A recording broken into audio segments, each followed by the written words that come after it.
Wow. Hello, it's me, Kevin Vonesper. If you are watching this, you have found the VonPod. You just watched, I think that was 2 songs from the Sawtooth Grin. Yeah, I've been getting a nod. That was 2 different songs. They just ran into each other so fucking fiercely fast that I just had to do the whole thing. That's our guest tonight, that wonderfully beautiful drummer Jonathan Karel tonight, right? Yes. I've been watching him play drums in various bands since I was probably 14 or 15 years old. And of course, I'm only like 22 now, so only a few years. Just kidding. It goes way back into the Rockland County music history. I'm sure we're going to talk all about it. Please join into the conversation. This is going to be a fascinating one, I think, tonight on the VonPod. Roll the intro. VonPod. Welcome to VonPod. I've got chicken heads and deli creeps, scary monsters and super creeps on VonPod. You're listening to VonPod. With aliens and skunk dogs, I hope you're here to chat along to VonPod. You can watch and chat with us live. Like and share and subscribe. It's always a surprise. VonPod.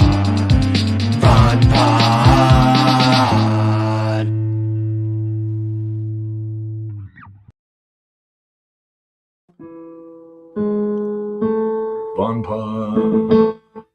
You're hired. Like that. Thank you. Yeah. I got to put that out as a single, don't you think? That's going to be a hit. It's a hit. As much as it needs to be. Yeah, sure. He's like, yeah, maybe not that much. Jon Karel, hello, or Jonathan Karel. Do you have a preference? No, it's all good. I think my name is Jonathan, but nobody's ever. Yeah, I've only heard you as Jon Karel. And did I say your last name correctly? Because I saw some video today of someone saying that they rocked with Jon Karel. Yeah, that's a funny story, actually. My great-grandparents immigrated through Ellis Island, and their real last name was like Karolitsky. But the Ellis Island people were like, listen, you need a more white people sounding name. You Right. need a more regular Christian. So we're just gonna. But the spelling, Karel, I've always felt like my family's gaslighting the rest of the world into mispronouncing it, because to me it looks like Karel too. But I just mean, like calls me Jonathan. it's never too late to reinvent yourself, Jonathan Karel. Yeah, it's true. It's the next phase. It's true. I'm willing to embrace it, and I like other people's interpretation. Great. Yeah. Well, if anyone, I guess you can't really call into this show, but I would say send me an audio note and I'll play it.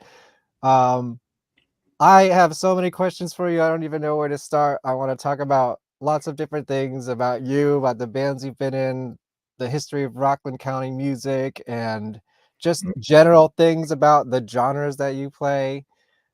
So let me start here. I'm sure you're a very humble man. Do you think you're like the best drummer in the world?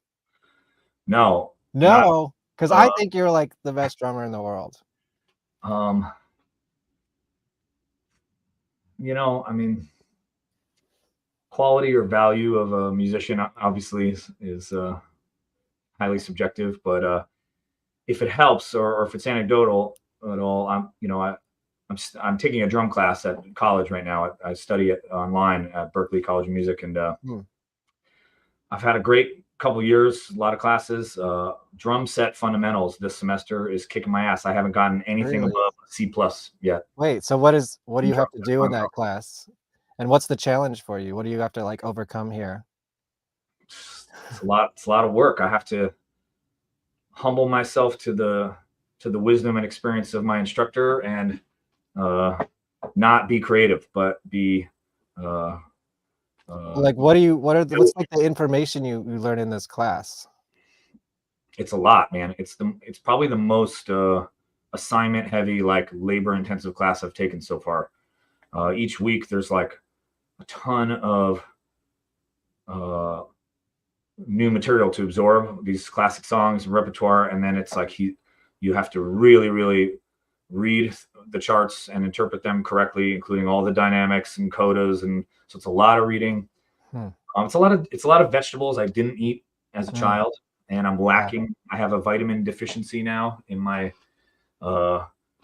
my musicianship in the formal stuff, in the reading, in the charts, in the transcription. Yeah, I don't know how to do that stuff either. I'm like all self-taught, you know, pretty And much. it's even more brutal really getting into it as a 40-year-old. It's like, Right. oh, man, I wish I had the synaptic, Huh. you know, So plastic. after this course, do you think you'll be the best drummer in the world? I mean, I can't imagine anything you couldn't play. Probably. At this point, I think, you know, my target for like what I'm after as a drummer is changing, you know. Do tell, what is it now? Or what was it before? Well, I think when I was very young, I started because I really liked the way it felt to make other people move. You know, I mean, there's good drumming immediately revealed itself to me at a young age of like, wow, when a good drummer is happening, everybody around them is. Oh yeah, they always say your band only as good as your drummer, right? That's the saying. And then over the years, especially in heavy metal, it's like you start thinking so much more about technical stuff and patterns. You know, what is a unique or novel pattern? And now it's like after years of being deep in patterns and whatever, it's like I'm trying to steer it all back to like, all right, how do I use all this crap that I've accumulated, all these chops, all these polyrhythms, and how do I use it to go back and just like get people headbanging and dancing, feeling fun. So almost like simplify a little bit. Well, yeah, it's like how do you just fucking rock? There's do you know this Arab poet Amutanabi? Have you heard of that? No. Tell me. Like this legendary Arab poet, but I think he has there's like a famous quote about like great prose. It takes a lifetime to master, but like even a child will recognize greatness, you know. You don't need to be an insider to appreciate it. And so I'm just hoping that I can get to a place someday as a musician where non-musicians resonate equally to what I play as musicians. You know, I feel like my scales have been tipped a little heavy on the you know, drummer side of things. So okay, gotcha. Let me switch topics a little bit. Let me take it all the way back. What was the first band you were ever in? The first band I was ever in, I think I was in 6th or 7th grade, and were you in Rockland County? Nanuet, New York. Nanuet, gotcha. And my neighbors. We're going to talk about Nanuet for sure. Nanuet, New York. I grew up on Clearwater Court, which is off Duryea Lane, which is sort of this weird little wedge between what is it, Spring Valley, Chestnut Ridge. It's like the bottom end of Nanuet where it dumps into Spring Valley. Did you go to Nanuet Middle School and High School, which are like right next to each other? I went to elementary and middle school, but they sent me away to a bad kid school when I started high school. A naughty kid, not a bad kid. Naughty. Yeah, sure. Gotcha. But yeah, that band was called Disgruntled Love. Ooh, that's a good name. Yeah. What was that? What did that sound like? We had some good tunes. Well, it was mostly covers. We did.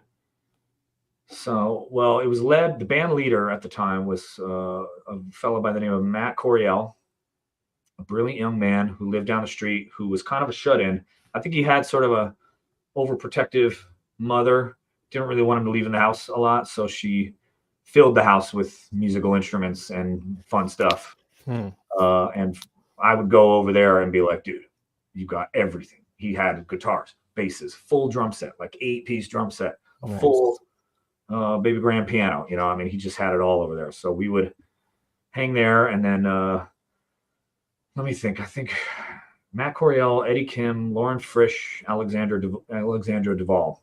We were a 5-piece, 2 girls, 3 boys, and we did a lot of like covers of that era. So we played some Oasis, some Cranberries. Oh, like real pop 40 stuff. Some Green Day, maybe. Yeah, Green Day was in the Offspring. Matt was really into Beatles though, so he was always trying to move us, but those tunes were a bit harder. Yeah, that was my first band, Disgruntled Love. Did you play out? Where would you play? Definitely. We had some majorly high exposure gigs at some backyard garden parties, barbecues. Yeah. Think maybe one birthday. We fought a lot. You know, we really argued a lot over interpretations of those tunes and how much improvisation was appropriate for a Cranberries tune. And it was volatile. You know, I ended up dating one of the ladies in the band, and we had an intense relationship. And was it Zombie? Did you play Zombie? Zombie was on our list. Yeah. Yeah, I did that around that era as well. Yeah, I think it was about 13, maybe. Yeah, something like that. And I think we could have gone pro. I think the name was holding us back a little bit. Disgruntled Love. It sounds like a punk band.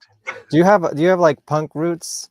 Because I know you're like mostly a metal guy, but there was another band. There was a punk band with a guy in Nanuet named Matt Maroney. Great guy, great bass player, and he was a big, heavy-set dude. Always had like skunky green hair. And he loved like Rancid, NoFX, Bad Religion.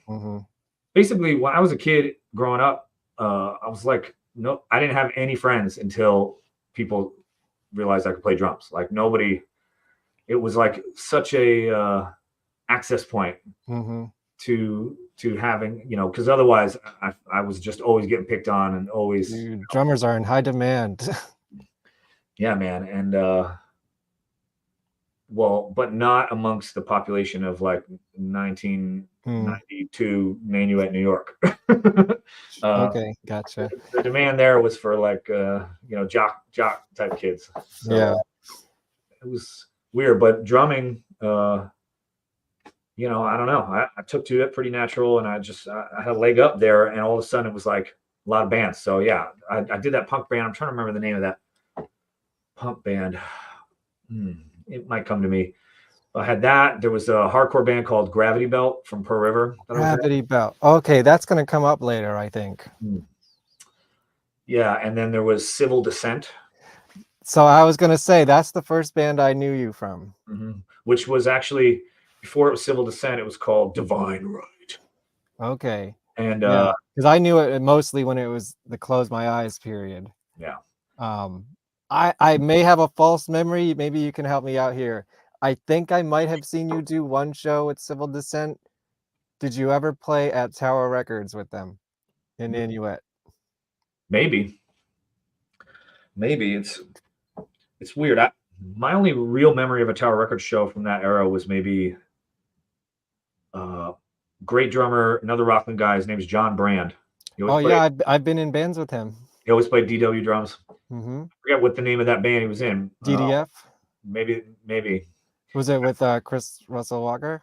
Yeah, it was definitely with Chris Russell Walker. Yeah, that's DDF. I remember thinking at that show, man, that guy's ripping. And then I think it was not too many years later that he was in Sawtooth Grin. Yeah, so I guess I should insert myself into the story right here. Perfect. I worked at Barnes & Noble in Nanuet, right next to Tower Records, with Chris Russell Walker and John Farrell. And Dan Kozak, and basically all the kids who couldn't get jobs at Tower but were making $1 more. So I knew him pretty well. Was there a rivalry between the two? Not really. Actually, it was cool because we could still just go there on our break and hang out there and not have to like work there.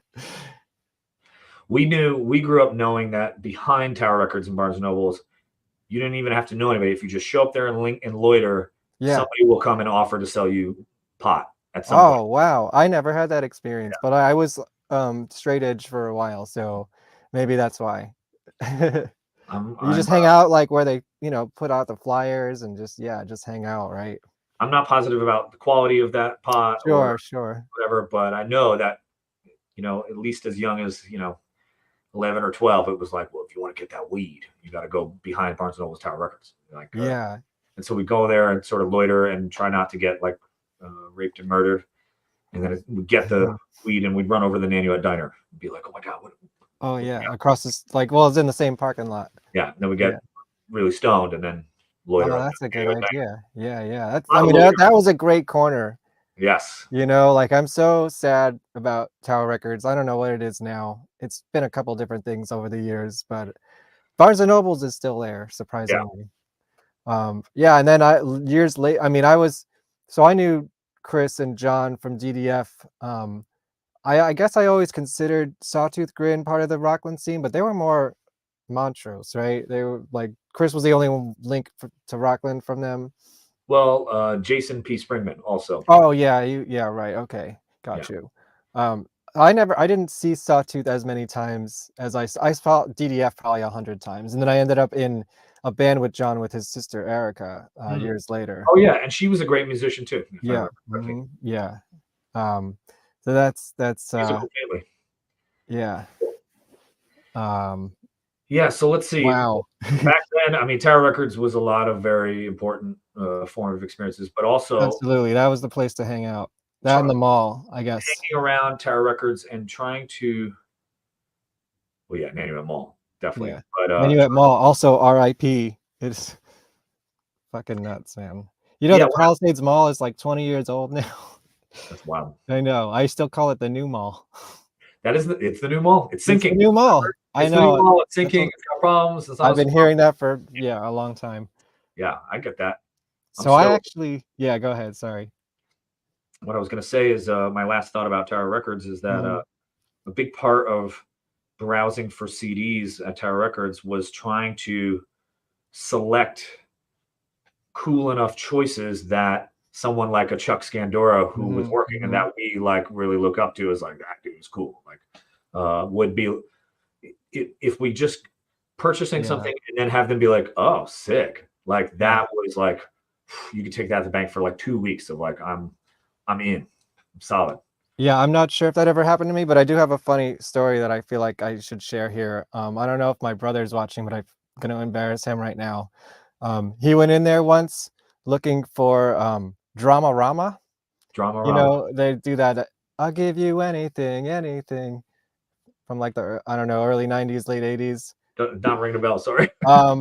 Maybe I'm a bad, I'll give you diamonds, give you pearls, give you $100 bills. No, it was like in one of the Freddy movies. I like it. It was a popular song. Anyways, the name of the band is Drama-Rama, and he was trying to describe the name of the band to the person working there, and he ended up buying Bananarama. Two different vibes, I guess. Which was also a fine album, but not exactly what he was looking for. Yeah. Well, I was gonna say, and then I have a story related to what you just said. I have old Civil Descent recordings if you want to hear them. I'd love to. No, yeah. I have them too. I mean, like right now. Yeah, go for it. Let's see. But if it's the one little EP that we recorded at Hollow Studios in Spring Valley back in probably 98 or 99 or something like that, then that's good shit. Yeah, let's see.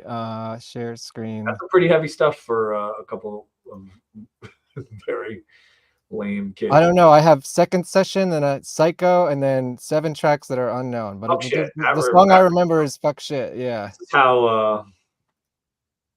how sophisticated our naming was.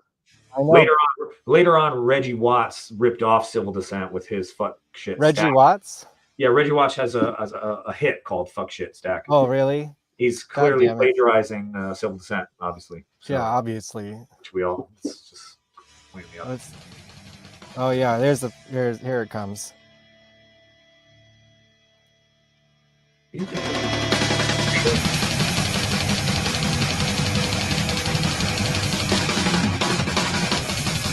I remember this. Yeah. Oh shit, early.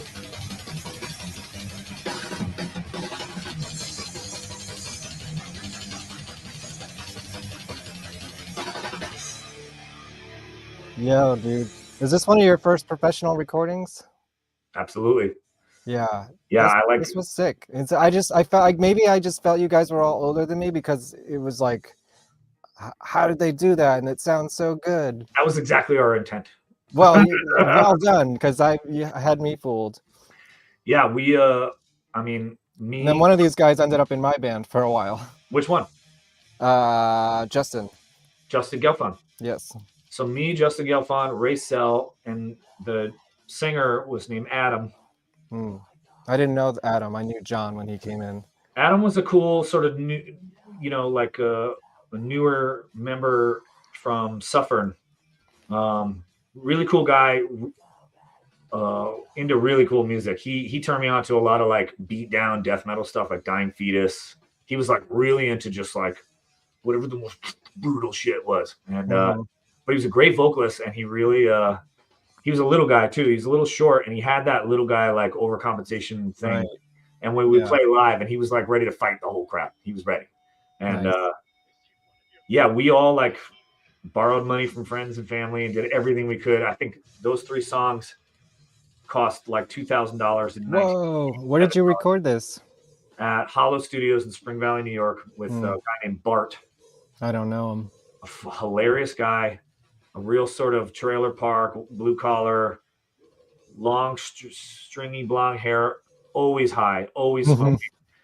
We were like, I was probably 15 or 16. I don't know. Right. And, yeah, it must have been.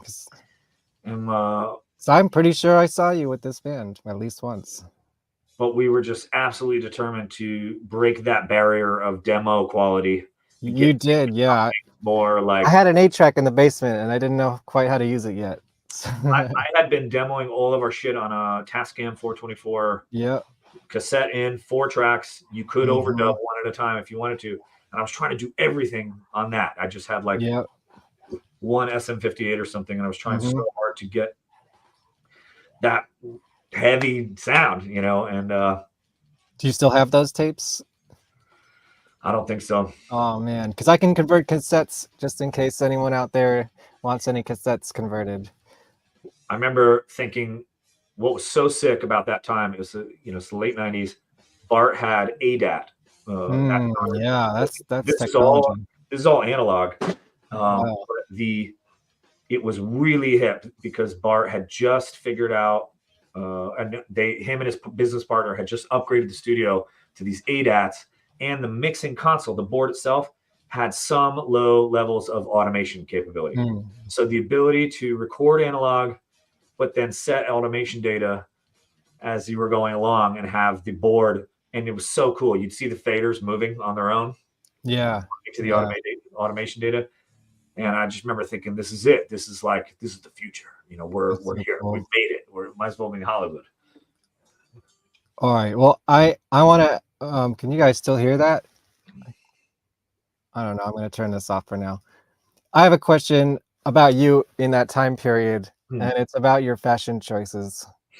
I couldn't find many pictures of you from back then, but this is the Jon Karel that I remember. Yes. And why? What is this? Can you explain it? Absolutely. Well, look, I'm gonna need a little refill. Yeah. By all means. I'll. Can you still hear me? Yes. All right. So, you usually had a backpack on too, from what I remember. Definitely. Yeah. I mean,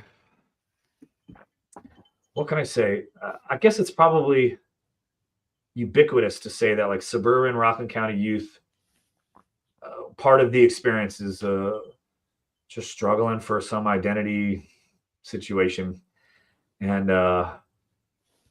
yeah, man, that was a wild time. So, well, it's relevant to where I'm at now with Sawtooth, but around that time, let's see, on the day of 9/11, on the day of the Twin Tower. I was in writer's workshop class in high school, senior year. Yeah, I was 17 years old, and I looked just like that. And I decided to move out of my house. I was like, fuck, I had enough of Nanuet and my dad and bullshit. And I was like, that's it. I'm on my own now. And then quite quickly, it became obvious that I, didn't know anywhere else to go other than Rich and Chris Lombardi's house in Montrose, New York. And I was like, this is fine. I'll just live on their couch. That's my permanent life solution. That's the singer of the Sawtooth Grin for anyone who's yeah, sorry. Rich Lombardi is the current singer of Sawtooth Grin. And he and his brother, who was the original bass player of Sawtooth, were living in their mom's basement. Lisa Lombardi, a wonderful woman, a very generous maternal soul. And I thought I was just set. I was just like, okay, I'm moving out of my dad's house. I'm just going to live on Rich and Chris's couch.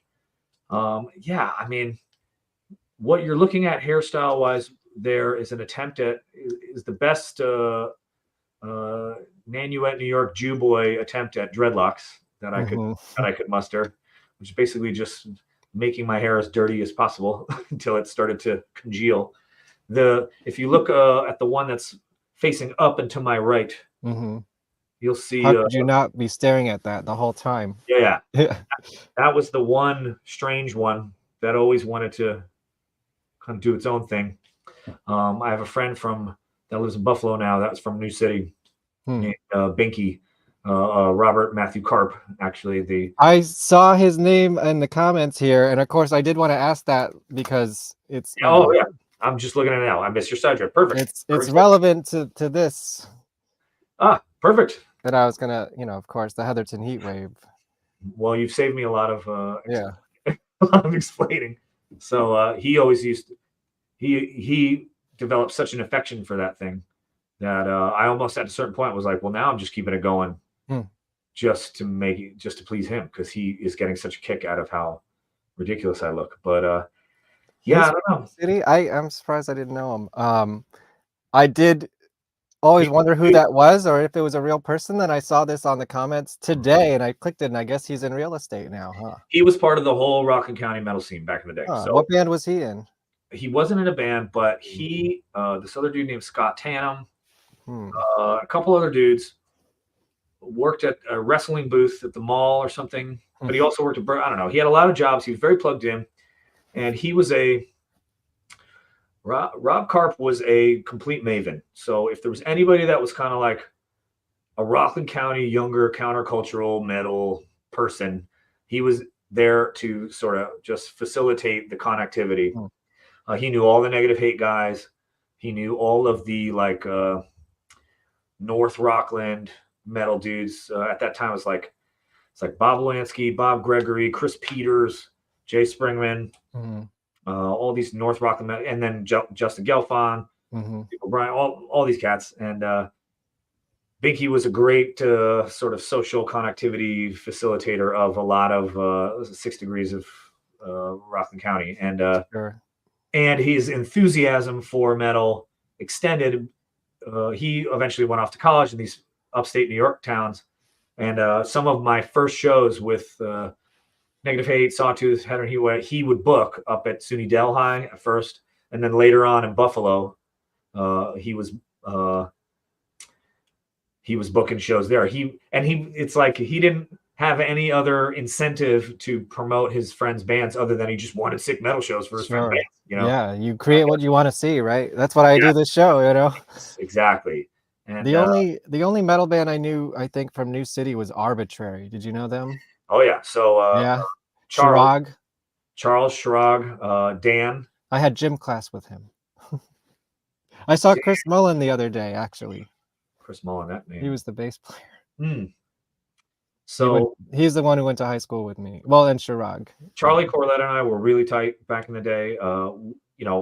There was a whole squad of Rockland drummers that were all very tight together. I miss that so much. I can't even tell you how much I miss having there was at least 10 hit drummers in Rockland at a given time between Charlie. We had a pretty kicking scene for a while. Yeah, man. Seth Mutal, Will Fagan, all these great drummers, and everybody would hang and we'd kind of shed together, kind of nerd out, and everybody would sort of support each other, but also there was a good rivalry. There was a good but can you do this? Can you? Yeah, it was an Dave amazing- Livingston was my drummer. Dave Lewis. Oh yeah, I remember that guy. Davo, yeah. Yeah, he He was was in Deflatio and everything. Deflatio, open-handed, Mhm. killer player. He started doing that while he was in my band, and he wasn't exactly perfect at it yet. And then we were just like, "Come on, dude!" Wow, I would love to. I haven't even thought of him, and I'd love to get in touch with him. I wonder. Oh, Where I can get you in touch with him. Yeah, I actually seen him a couple times recently. Because I'm back in Rockland, and he's still here. He plays with he shows up to Frankie D sometimes at Olives. I would love to check and him on drums because I haven't heard him play drums in a long time. he was a very natural talent. He was a good, he had a certain kind of brain. Yeah, very much so. And I think he actually was one of the first guys that really inspired me to stop giving a fuck about like only using nice drums, you know, like and that like Frankensteining right, because he was in Blythe when I met him with Jon Karel. And he always had Frankenstein kits. He was always just kind of whatever, pawn shop here, a little Long Island Drum Center thing here, and he would put them together. But he would get something sounded, and I think for a while, him and Josh, last name I can't remember, the drummer from Coheed Cambria. Oh yeah, there was this strong connection where I felt like he had his brother on the show. Joey. They were both working on like a sound, like a in tandem. I think they had a little rivalry of like. Oh, there was no competition there. Dave was pretty good. Dave was pretty good. He was noisier mentally. Josh was better than all of us because he was so such a team player at such a young age. He was so ready to get behind what Coheed's music was about and just dig into it and make it feel right. And when I think back about how mature that was of him at that era, it's just incredible. So actually, I did want to play a little bit of this since it's kind of on topic here. Whoops, let me share the screen. Because I'm pretty sure you are on stage or off stage. You know, you're always like behind the drum kit somewhere. I like these surprises. I like that you have some. Oh yeah, I have a lot of surprises for you. So let's see what we can do here. Whoa. That looks like Josh. That's Travis. That's Josh. That's Claudio. Yeah, this was their the week their CD came out. Is that Olives? Olives, yeah. Oh shit! And I filmed this. You filmed that? Yeah. Wow. I remember that show. And it was like 100 fucking degrees in there, literally. Wow. Look at how Josh has no reso heads on his rack tom, floor tom, or kick drum. It's so 1970s, just dead. Yeah. Tight. He was such a tight drummer. And fucking Claudio posted a picture like last year or maybe this year. Is that me standing back there? Yeah, I think that's you. Is that me? Yeah, let me skip forward a bit. Oh, I think I think you stage dive at some point. Oh my God. I don't know what song though. I wasn't quite a professional yet, but it's quite a document. So well, but only in my own memory. It's so weird to see it. I've never seen any videos from this. Oh yeah. Well, dude, if you're in touch with any of them, fucking Claudio posted a picture of an alternate angle of this show on his Instagram like last year, and I'd love to put it together. There was a couple cameras at this show. So do you remember how strange the juxtapose of the crowd and the vibe in the crowd to the reality of their music was at that time? What do you mean exactly by that? All right. So I bet there's some things that can't translate just from watching this video. Yeah. Tell us about this moment. This is quite a moment in Rockland County history right now, right here. I mean, a couple things that I remember is that it was so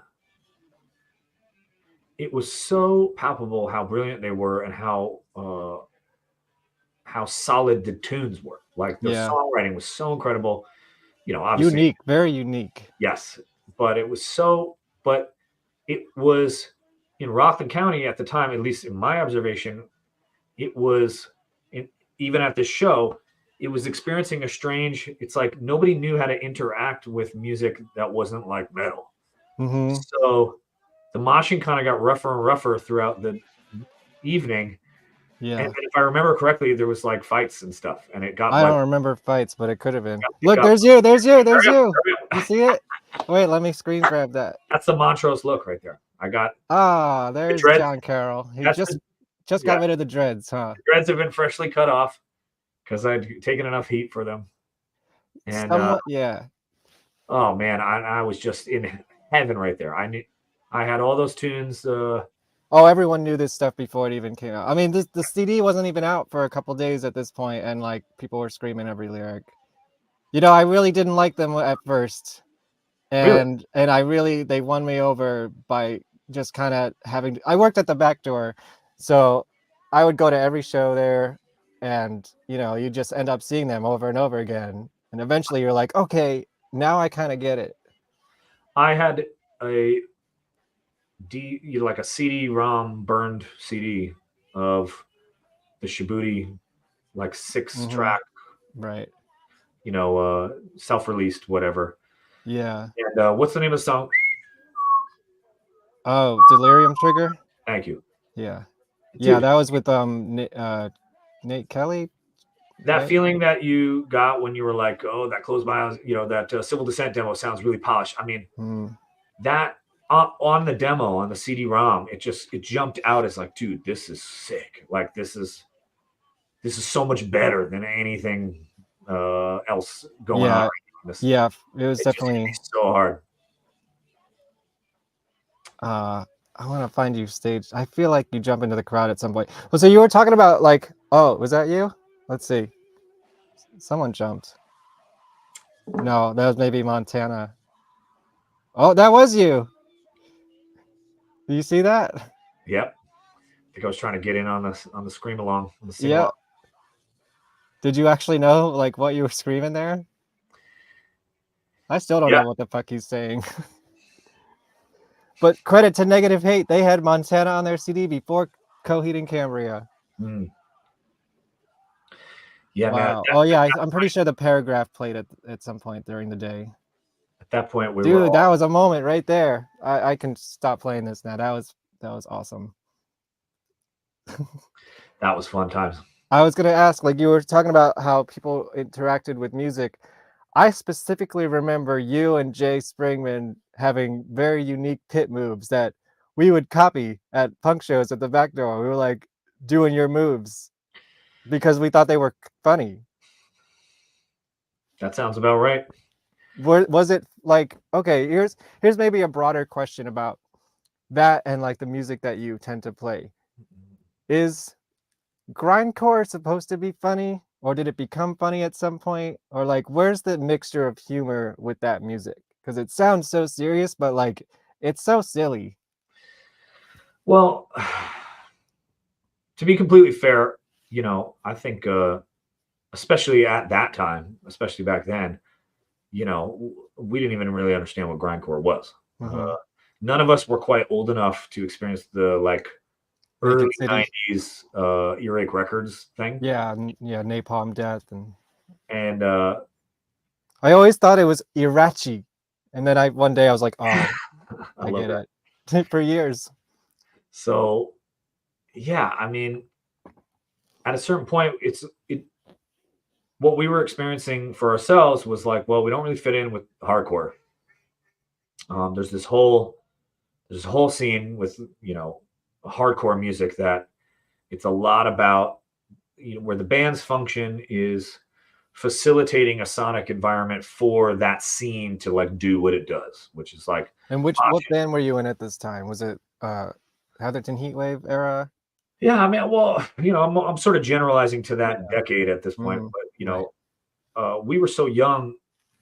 Basically, genres felt very important in terms of trying to understand how our identities fit into things, which is why I had dreadlocks at one point, and you know, whatever. I mean, what we all wanted as suburban youth was to have the catharsis of some sort of scene that we could fit into, and then we could like outlet the emotional experience of being ourselves in a place where everybody was like, yeah, do that shit.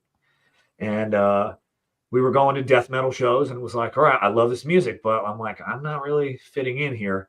And then we would go to hardcore shows, and it's like, man, I love this music, but I'm not fitting in here. And then we would go to a Coheed show, and I'd be like, damn, I love this music, but like, you know, not quite. Well, I fit in better there, but Right.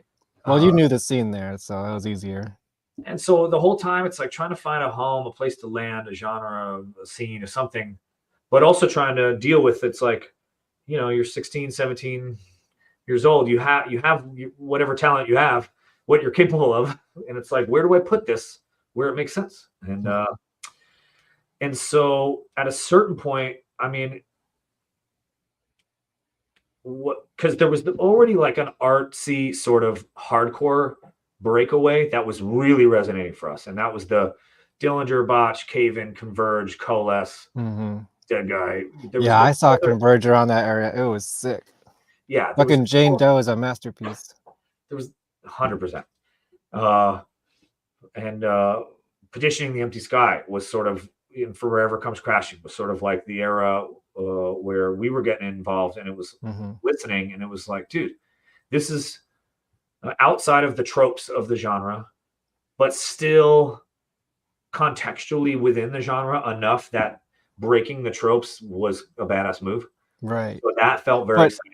Did you feel like you created new tropes? Because I almost feel like there was a checklist for like the grindcore CD. There was like I'm not putting my bands on the same league as the Dillinger, Botch, Cave, and Converge. Right. Well, I'm talking about your bands. We were, yeah, I'll get there. Okay. But at that time, we were figuring out sort of our own thing, and grindcore ended up being a sort of repository genre. Once we had heard Discordance Axis and Pig Destroyer, those were the two. Once we had heard those two interpretations of that genre, something felt very safe and comfortable for us to be like, whoa, that's like a game that's a race we'd like to run in. You know, that's a race that if we don't win the race, we're still going to feel good about competing. You know what I mean? And but as the years have progressed, grindcore has come to mean something a little bit different. And even now, it's like when I do Sawtooth, you know, everybody's like, so what do you think of this mathcore grindcore thing? And I think all of us are kind of like hesitant to weigh in too much, because it's like, well, I don't know if we're an authority on any of these genres, because genres end up not just being about the bands. It's not just the bands that define a genre. It's also the whole experience of that scene and that community. And like, when you write songs that are ironically bending or breaking the rules within the context of that genre, that's like a type of flex at a time within a thing that has its own artistic whatever. And I think my experience with most of the groups I've been in, especially the Sawtooth Gang, it's like we're never quite plugged in properly enough, even to be hip enough to like rebel properly within it. Like, so we're just, it's like the genre thing is like, I'm just hoping that we don't get excluded if we don't pick something, pick a lane. But at the end of the day, I don't think we've ever honestly been playing the game of like, what can we do within this genre? Because I think we're just not that good at. We've always just been sort of outcasts about shit, and that, you know. But anyway, so to loop that back around to that time, to that era, at that time, you know, yeah, I mean, we were just exploring. I mean, you know, and especially when it comes to like different musical sounds and different fashion things, whatever. It's like just exploring. Like this world is sick, and like I want to fit into it somehow, and I don't know how to yet, and I'm just trying to like, where's what I'm doing going to make sense here?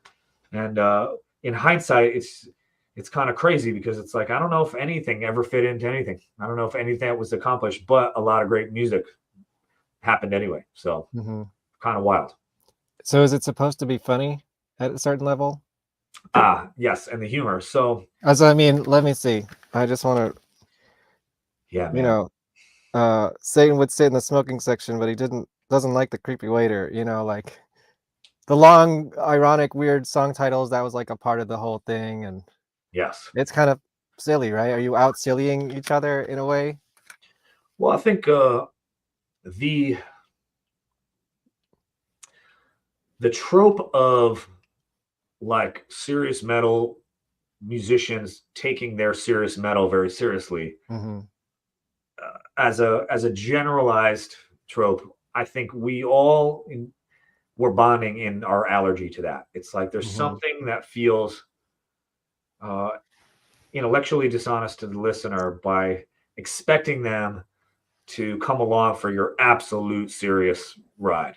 And but the flip side of that is that I think we also, I mean, we were all experiencing everybody, what you need to understand about everybody involved in any of these bands, and for anybody that may or may not be listening at home, it's like every member of every one of these bands has experienced some sort of traumatic childhood, terrible shit at some point. And the heavy metal was the closest thing to like a destination for where to put those feelings. And so at that time, I mean, sincerely wearing your heart on your sleeve was just like not hip, and I think a lot of us used humor, irony as like a way to echolocation, like signal to our other people, if you're out there and you get this joke, like we're together on this. But like it's also a way of masking your feelings a little bit, because it's like I don't want to let anybody know really for real how much I'm hurting. So I'm going to use some irony and some sass to sort of like dress it up, but it's written in code and it's written in between the lines. And you're deep down, you're hoping that other sick people will hear your cry for help, and they'll want to get involved. They'll want to, experience, be part of that other little thing that you guys are doing over there. So, gotcha. Yeah, man. Let me take it back a little bit, because I brought this up on the Negative Hate show too, and I was wondering, like, I'm pretty sure I remember Jon being there, and I wonder if he was in any of these bands. And this show was significant to me just because it wasn't my first local show, but it was the first one that I can remember before I like really integrated myself into the scene for years. And I know I picked this flyer up, and I have it over there somewhere. Definitely at the music store in Nanny Wet Mall, whatever that was. Not Tower Records, maybe Sam Goody. That's where I worked. Okay, so maybe this is because of you. That was my first. I remember. Oh yeah, that's Gravity Belt. There you go. Belt. I was wondering if you were in one of these bands, and you were. What was Gravity Belt like? Gravity Belt. This show was like... at the Nyack Main Street Arts Center, Sunday, November 14th at 1 p.m., 1999. Okay, let me think. And Negative Hate played. And that was the first time I saw Negative Hate. I want to say that, well, obviously Negative Hate is Negative Hate. I want to say that Delta Channel, boy, this is hard because I'm trying to remember names, but Delta Channel was... I don't remember any of these other bands. So Gravity Belt, okay, so remember earlier when I said that I didn't stay at Nanuet? They sent me to a Naughty Kids high school. Right. So I think I was 14 years old. They sent me to this place called the Rockland Academy, which was just a rented out office space in Valley Cottage in a fucking, weird development complex strip mall type thing. And where the high schools of Rockland County in each district got rid of their naughtiest, their most underachieving individuals. So I end up at this place.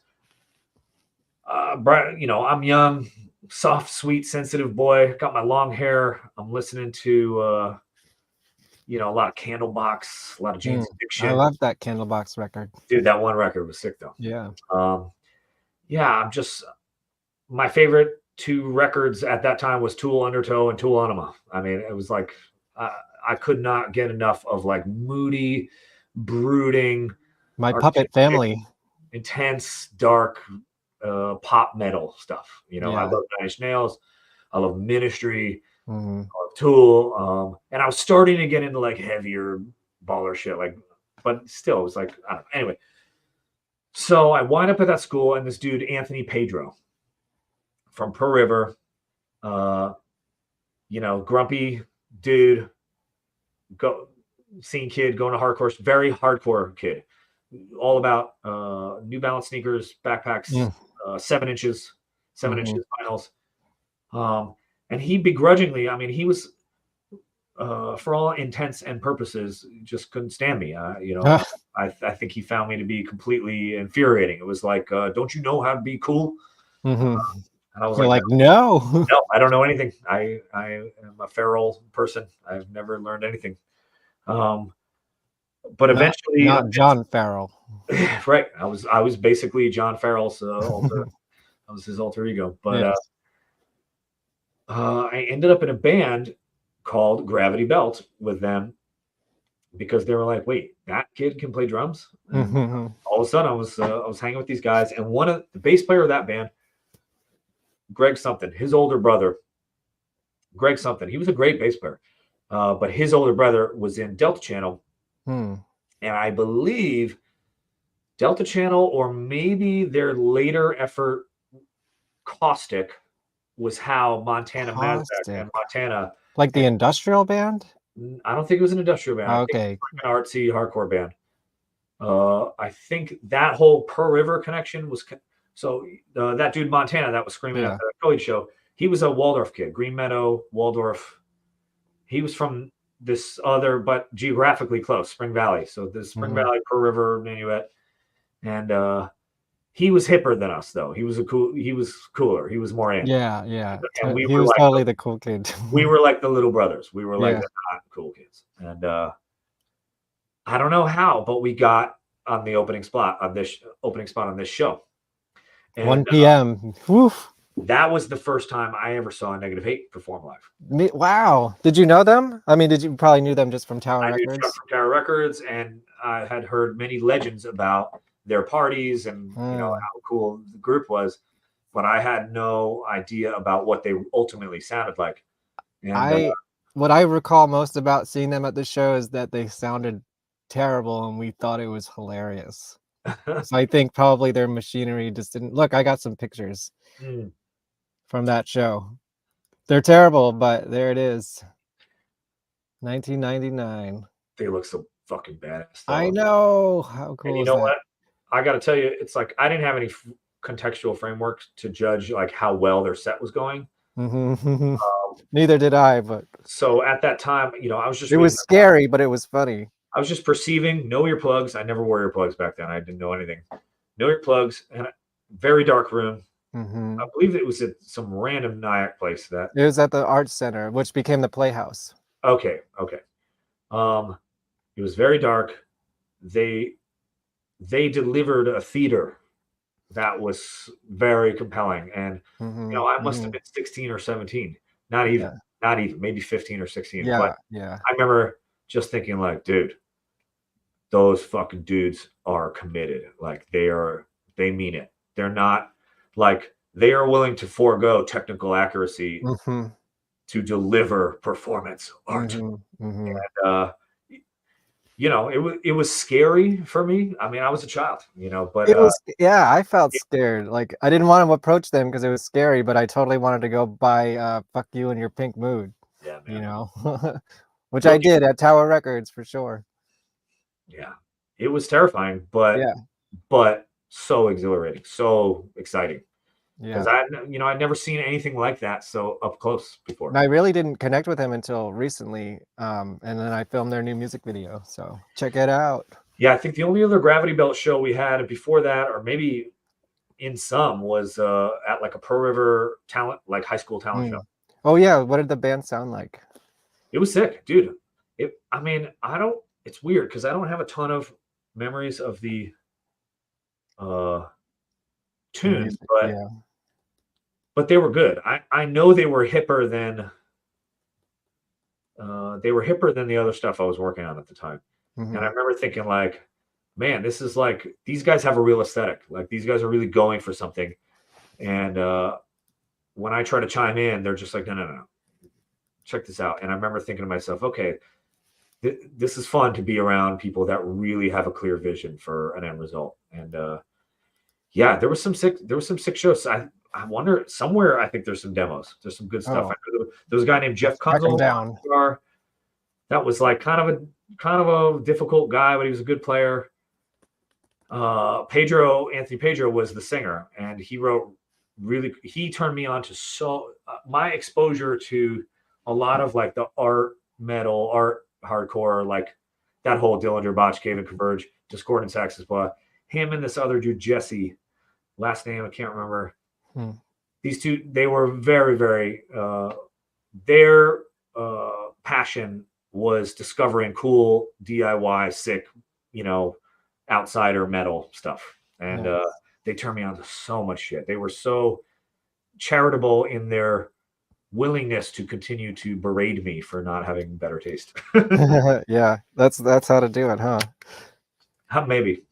So I mean, I guess the next band I remember you being in was the Heatherton Heatwave. I don't really have that much to say about this band. I saw you once at the NIAC Center, and I believe. So I do have this question. I'm sure you don't know the answer, but it was a show called Superman is Dead, I believe. Does this ring a bell? It was like all hardcore kind of bands at the NIAC Center. Sounds familiar. And I remember specifically that they were like being filmed, and like I knew that sound guy because he engineered my brother's band in a Westchester studio. His name was Tark, and I'm just wondering like if that exists anywhere, if you know anything about that. I have some really terrible pictures from that show. All right, so Heather and Heatwave. Oh, wow, that's Jon Karel. Yeah, so that's I recognize. That's Close My Eyes, I think.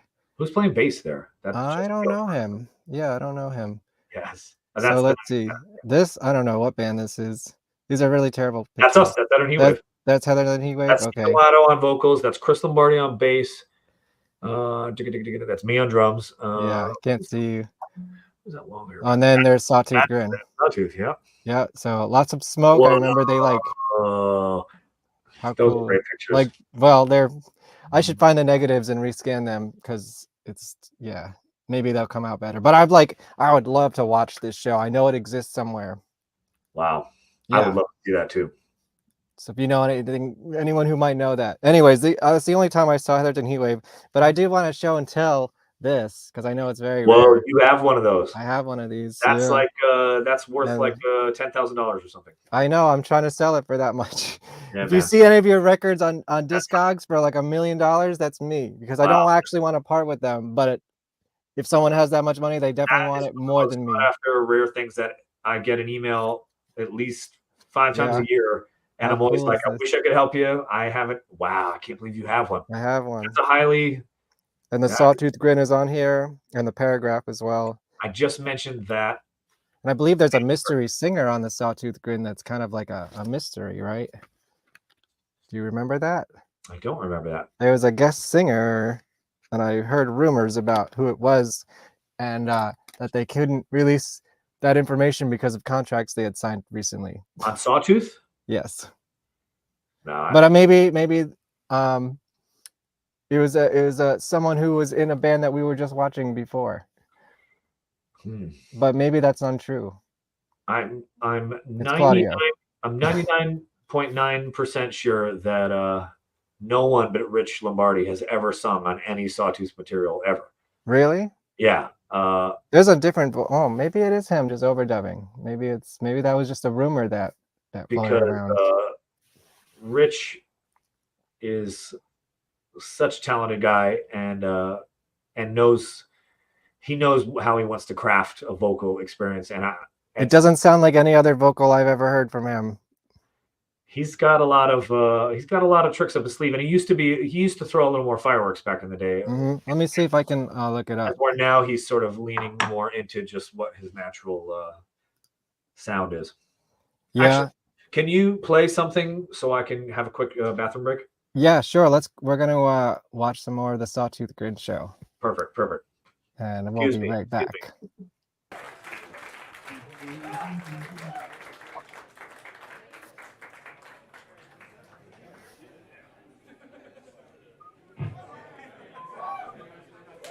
That is Kevin. That's Richard. That's DJ. That's Twinkle. That's Dukey. That's Frankie. And I'm Jon. Hey, we're the Sawtooth Grin. Thank you guys for coming out.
Wait, is that a different song? Yeah, Okay. song.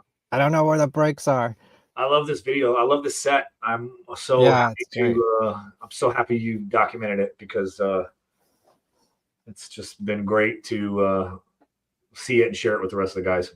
Yeah, I mean that I don't know too much about the subgenres. I know a little bit about a little bit, but I feel like this band is just totally unique. Yeah, man. I mean, And I guess we could jump to. I mean, I'm gonna definitely go back in time again, but we Well, could it's all- advertise that there's. I mean, I don't know if these are Well, any yeah, of these that are looks great. left, but Mm. it's a beautiful looking piece of work here.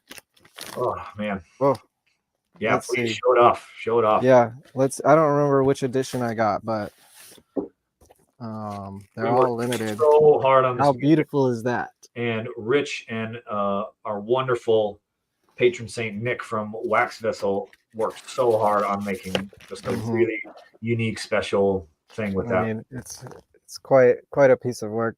That artwork is all done Good. by See, more humor, right? They're like leaning into the humor with this one, right? Yeah, Rich. Well, first of all, shout out to Shintaro Kago for doing the artwork on that one. Yes, I got number 000796. Oh shit. Yeah. Yeah, I mean, we're really trying to use it also as an opportunity to just get involved with artists and creative people that we like and want to work with. You know, it's like it's such an opportunity at this point to just try to tether ourselves to awesome shit. But Rich and Nick from Wax Vessel just worked so hard on making like a really great layout, and we wrote that record over the course of 3.5, almost 4 years, and it was like quite a journey. I was so glad to see the Sawtooth Grin back, and it's specifically you being back, because I know, I mean, I'm skipping around a little bit, but there was like a good 10 years where I was just like, am I ever going to hear this guy play drums again? I know, man. I know. So, well, yeah. So, try to make a short story very long. Right. Back in the day, I always wanted to be in Sawtooth Grin. I mean, I always. I definitely, you were all at their shows and everything. Oh, yeah. And so Jay Sprinkle and myself, we met when I was probably around 15 or 16 at the Mont Ivy Diner. Me and Justin Gelfon, Ray Sell, all those guys, we would just live there. We would live there. We would loiter there. We would go for a cup of coffee and a side of cheese fries, and we would stay for like 7 hours. And chain smoke. Right. And coffee refills. And I don't know. It's just where we hung out. And I remember meeting Jay. Somebody was just like, dude, that weird long hair guy, he likes Dillinger Escape Plan too. And I like literally just like walked over to the other side of the smoking section of the diner. I was like, hey man, like I heard that you're like cool, so like we should be friends or whatever. Yeah, I mean, I always felt like you were supposed to be in this band anyways. Well, so then Jay gets hooked up with, he could tell that side of the story better than me. Yeah, I'll have them on the show in a couple of months. Through something, he gets hooked up with these Montrose guys. And he's getting involved in Sawtooth, and so we start going over to Westchester to meet this new crew, this new scene, and we're hanging around, and it becomes clear that Rich and his brother are sort of done doing the brother thing, and they want to split off into two factions. Chris wants to do something a little more hardcore, a little more tough, a little more genre specific, and a little less like taking itself super seriously. So was Jay always in the band? Well, and Jay and Rich wanted to go off and do Sawtooth, which was going to be a platform for them to work on the musical ideas that they're working on. And Sawtooth already had a great drummer, Thomas Robertson, who was, for all intents and purposes, way more on top of his shit at that stage than I was. So okay. He had a more finesse. I had a sort of more is more attitude. And so the two bands were already splitting off, and I was just kind of hanging around, and I had this great opportunity to segue into Head on Heatwave, which at that time was called the Ralph Furley Fan Club. That's a terrible name. Terrible name. I think Heatherton Heatwave wasn't a great name either, but it's better. I think at the time, alliteration just seemed like yeah. That's what I mean. It was like irony and humor. Yes. I mean, the Robert Matthew Karp EP, like that just sounds like the most boring thing ever, but it's not. It's pretty intense. Yeah, I mean, I think there's always been an effort to make it just a little bit harder for people to intrude upon our sincere expression of our emotions and feelings. So it's like putting up a slight mask of irony or humor or whatever, it's classic teenage defense mechanism. I mean, we were all just trying to not be, to not be too raw, exposed, or putting ourselves on the line, because that shit will get you a wedgie and a noogie and sent to the fucking weird kids table. So we're just trying to be cool. And humor shows up as a good defense. But anyway, so the two bands split up. I ended up drumming for Head on Heatwave, which is Chris Lombardi, Steve Amato, Brian Lombardi was in that band. Yes. Oh, yeah. I didn't know that. Okay, that makes sense. Brother of Rich Lombardi. He was at the St. Vitus show, right? Chris Lombardi was there. Yeah, you got it. He came down from Buffalo. Chris is still an accomplished bass player. He was doing a hardcore band up there for a while. I think they busted up, but he's an accomplished tattooer, and he's slowly making his way back into the bass playing world. Maybe Gotcha. I hope so. He's very natural talent, really, really great. But so I get hooked up with those guys, and that was terribly exciting. I mean, the riffs, the vibe, and the ability for the band to groove and play together with a synchronized intensity was a new level. Yeah, I'll give you that. Yeah. And Steve Amato was a really compelling frontman. Phil Mazurko, I think, was the principal songwriter. It's funny how guitar players always end up being the songwriters.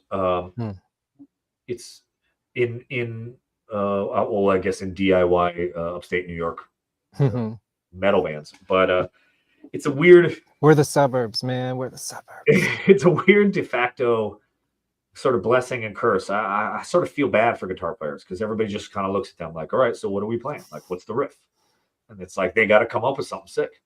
See, I was primarily a bass player, and I was the primary songwriter, but I probably wrote it on guitar. So, yeah, as the years have gone by, I've tried to help to facilitate a more sort of collaborative songwriting style, because it's a lot of weight to put on someone that's just like, dude, I'm still trying to just get good at this over here. You know, wait, I didn't know that I also have to be a composer or an arranger. You know, anyway. So I'm getting into Heatherton Heatwave, and it's off to the races. And then on the other side, Jay and Rich and Thomas and Chris Russell are off to the races in Sawtooth. And then SUNY Purchase, my alma mater, was a little haven for good shit at that era.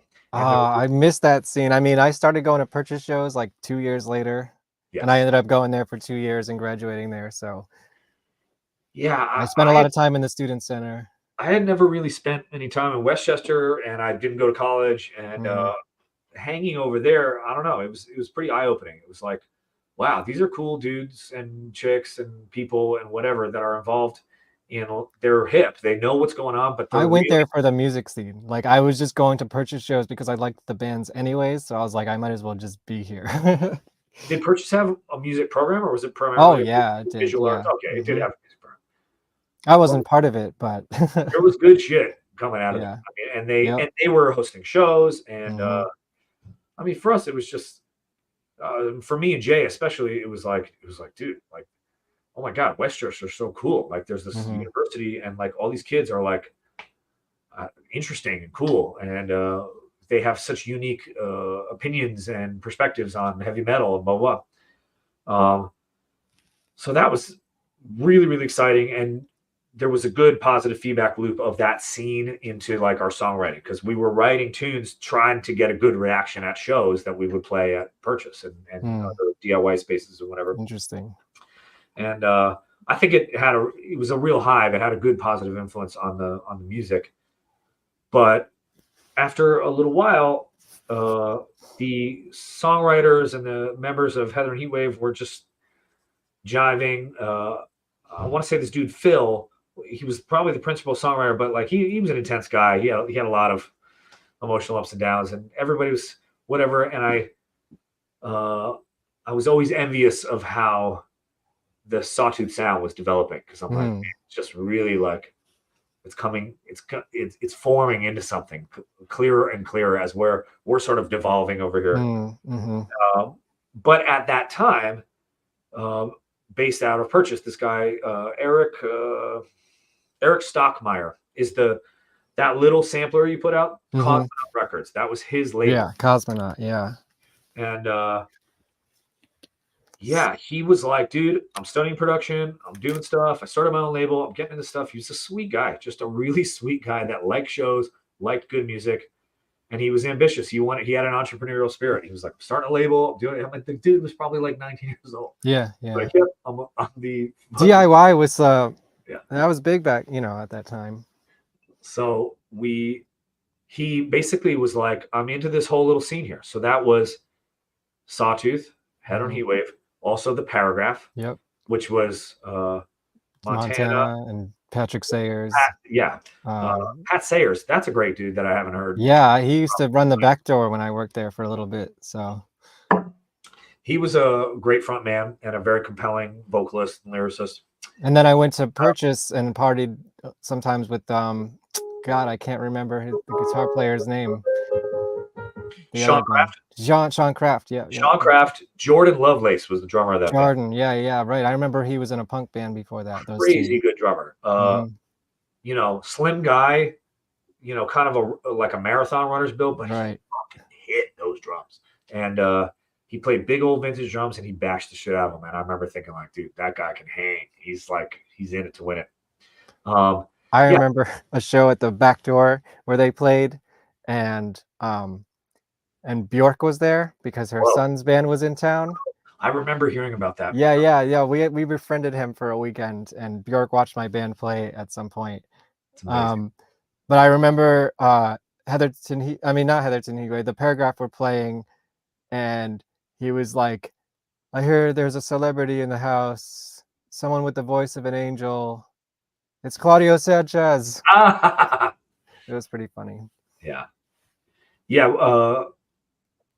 Part of the currency of that era, as we've been discussing, was, you know, wit, humor, irony.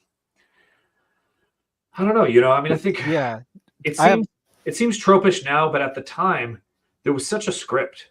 If you were in a hardcore band, you had such a script that you would say, like, all right, people, this one goes out to the fucking Desert Storm, whatever the fuck, pick your lazy feet up and fucking let me see your moves. There was a deliberate formula and a script that everybody was on, and to break outside of it, it seems like nothing now because everybody and their mother is on, you know, YouTube, Instagram, whatever, doing their own thing. But at the time, it felt like you were taking a creative risk to sort of break from the script, do something kind of ironic, do something unexpected. It felt, I don't know, it felt like... Do you think that subgenre like created its own script in a way? Yeah, man. It was always like the psych rock drum breakdown. There's that part where you clap and start singing, you know, at the same time. You know, there was like kind of the ironic long song titles. It was kind of like its own little world of... I have a question. Do you remember the band Molasses Tavern? I remember that name. I know that name for sure. Molasses Tavern. You don't remember them though, really? Because I always wondered. I remember that name. I always wondered if they were completely serious or a complete joke. I could never tell. I mean, there was a lot of funny names back then. I mean, Molasses Tavern. I'm just thinking of the Cosmonaut records Cindy purchased. We got Fork and Knife, On the Might of Princes. Who's the other band on this? Yeah, that's all of them. Around that same time, too, there was another hardcore adjacent sort of like genre scene called Screamo, with bands like Stacia and, you know, and they were subverting genre tropes as well. I mean, you know, that was more of a Jersey thing. That's actually how I came to make more contact with the Number 12 vibe. Because at that time, there was a Jersey hardcore tough guy thing. Yeah, I saw the Number 12, I think, before anyone I knew was in it. Yeah. I think at Olives, too. That makes sense. Yeah. And there was I never saw you in the band. There was a breakaway subgenre, too, before it was called Screamo, which was just, you know, just some other thing about, like, getting to the same level of intensity, extremity, and aggression of conventional heavy metal hardcore, but not doing it as a tough macho guy. Doing it as like, you know, doing it from a place of, you know, I don't know, like, you know, not like Art Kid, not like Purchase, but like just doing it as like a regular, soft, unexceptional, just I'm here, I'm human, and I'm living the experience, and I don't need to like put on that like fucking all out war, you know. That the subversion of the genre tropes in that context was also very appealing to us. Sure. In that era. Let me do another show and tell. Yeah. And a short story time. Here was one of the benefits of working at Barnes and Noble next door to Tower Records, where all the cool people worked. And sometimes they would come over to us looking for somebody, and they wouldn't be there. And then I would end up with something like this. Because I'm sure this was intended for someone else, but he wasn't there. It was probably Chris or John, and I'm like, "Oh yeah, what you got there?" And he's like, "Oh, well, here, All you right, want it?" So this And is I'm like, "Fuck yeah!" this is before we went over to Westchester and discovered the whole scene. This is Oh, right really? before. This was before that? This is pre Wow. meeting. Wait, this was before Heatherton Heatwave? Yes. No, Yes. really? That's pre Heatherton Heatwave. I was probably 17, 16 or 17.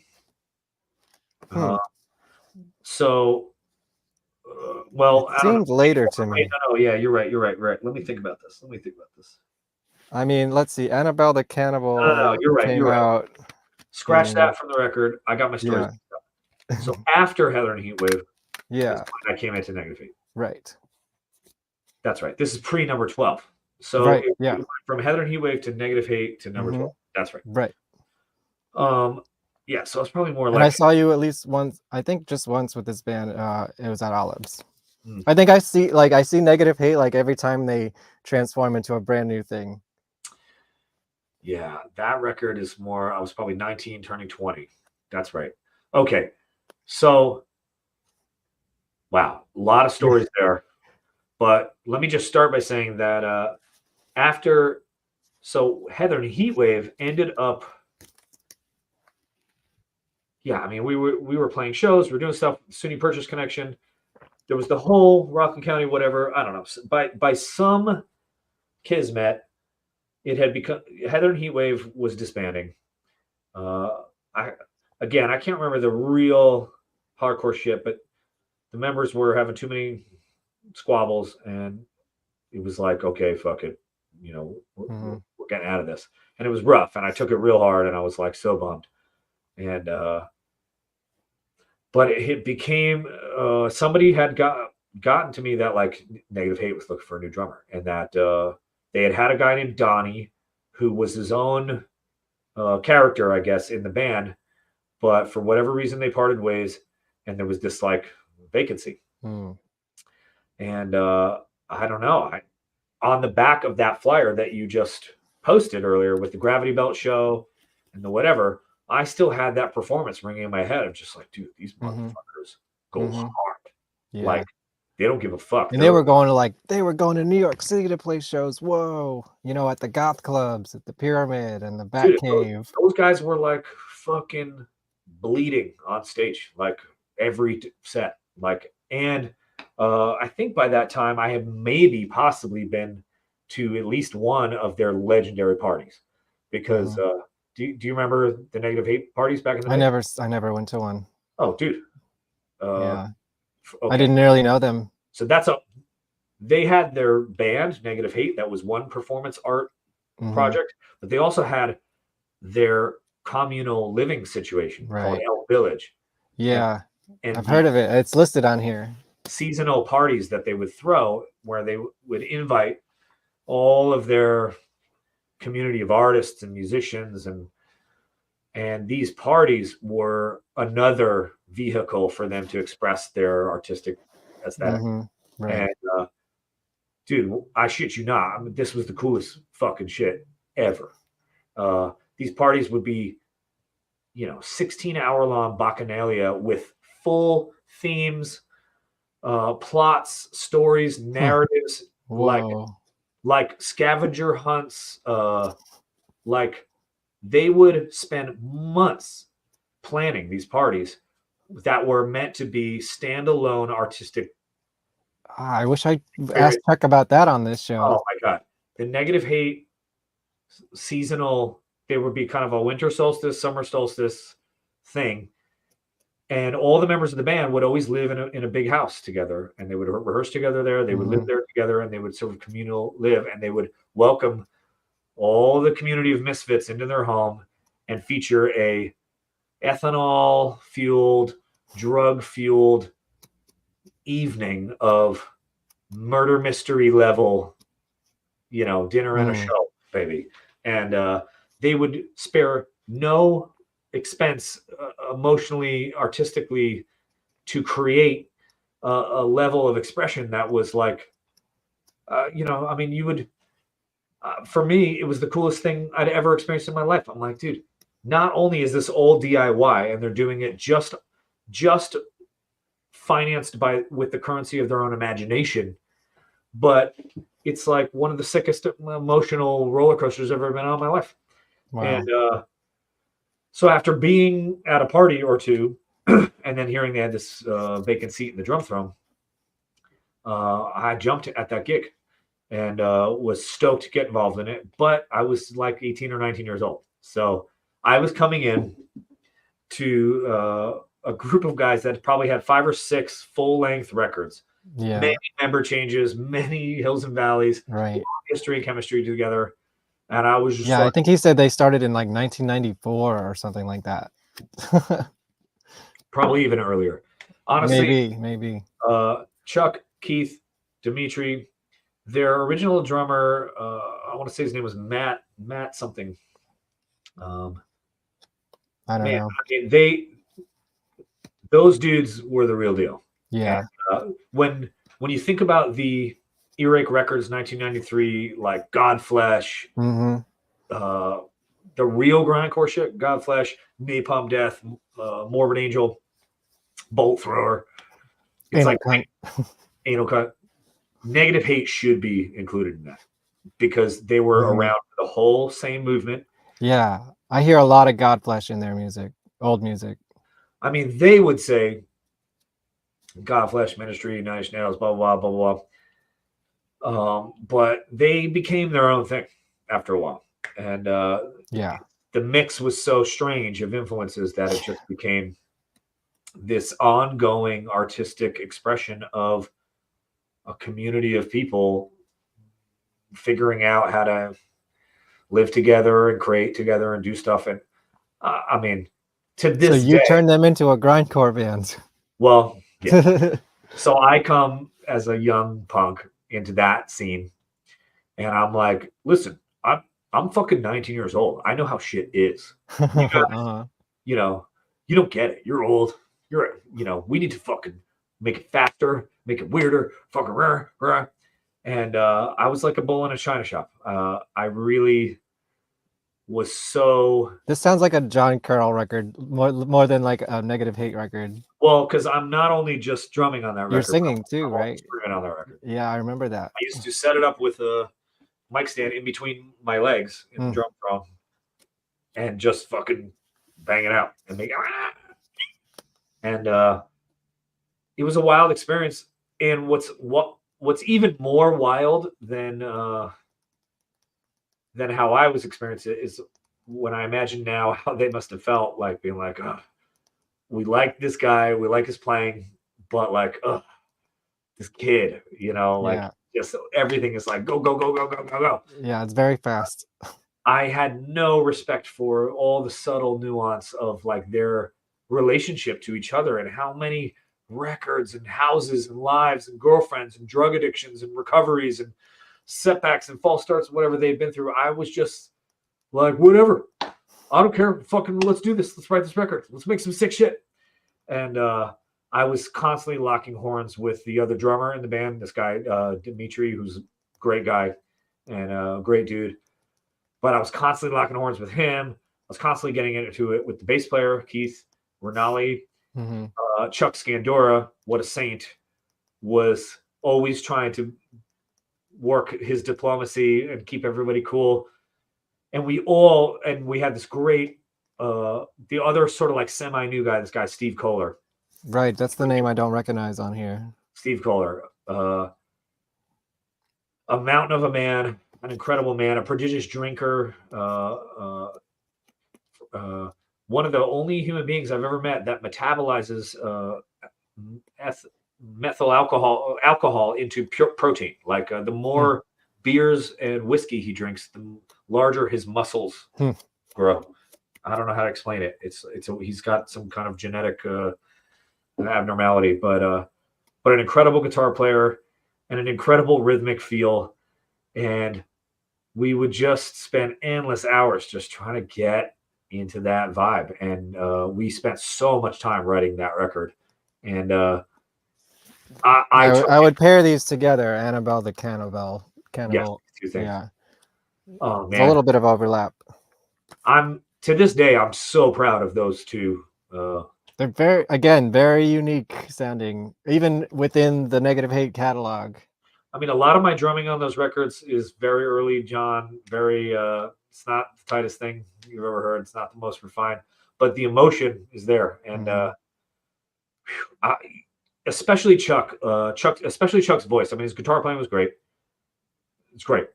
But when Chuck would scream and really go for it and sing and lean in, it just would rock me. It would just rock me to the point where I'm like, dude, my adrenaline is so jacked right now.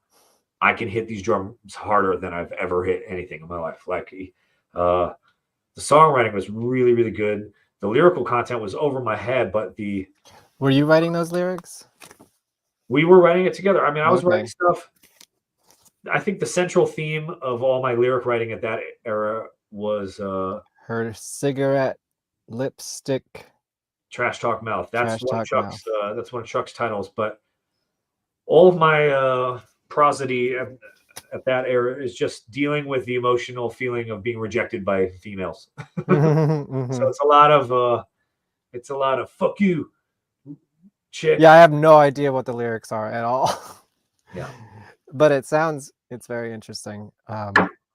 The tunes were sick though. Yeah, It was I was listening to it again this Yeah, week. dude, Chuck Scandora recorded and engineered and mixed and mastered all that shit. And, Even Annabelle or just the Alpha even Train? Annabelle and Yeah. actually Annabelle, we flew in. That sounds a bit more professional. We flew in some assistance from Jesse Corman and Jay DeZuzio.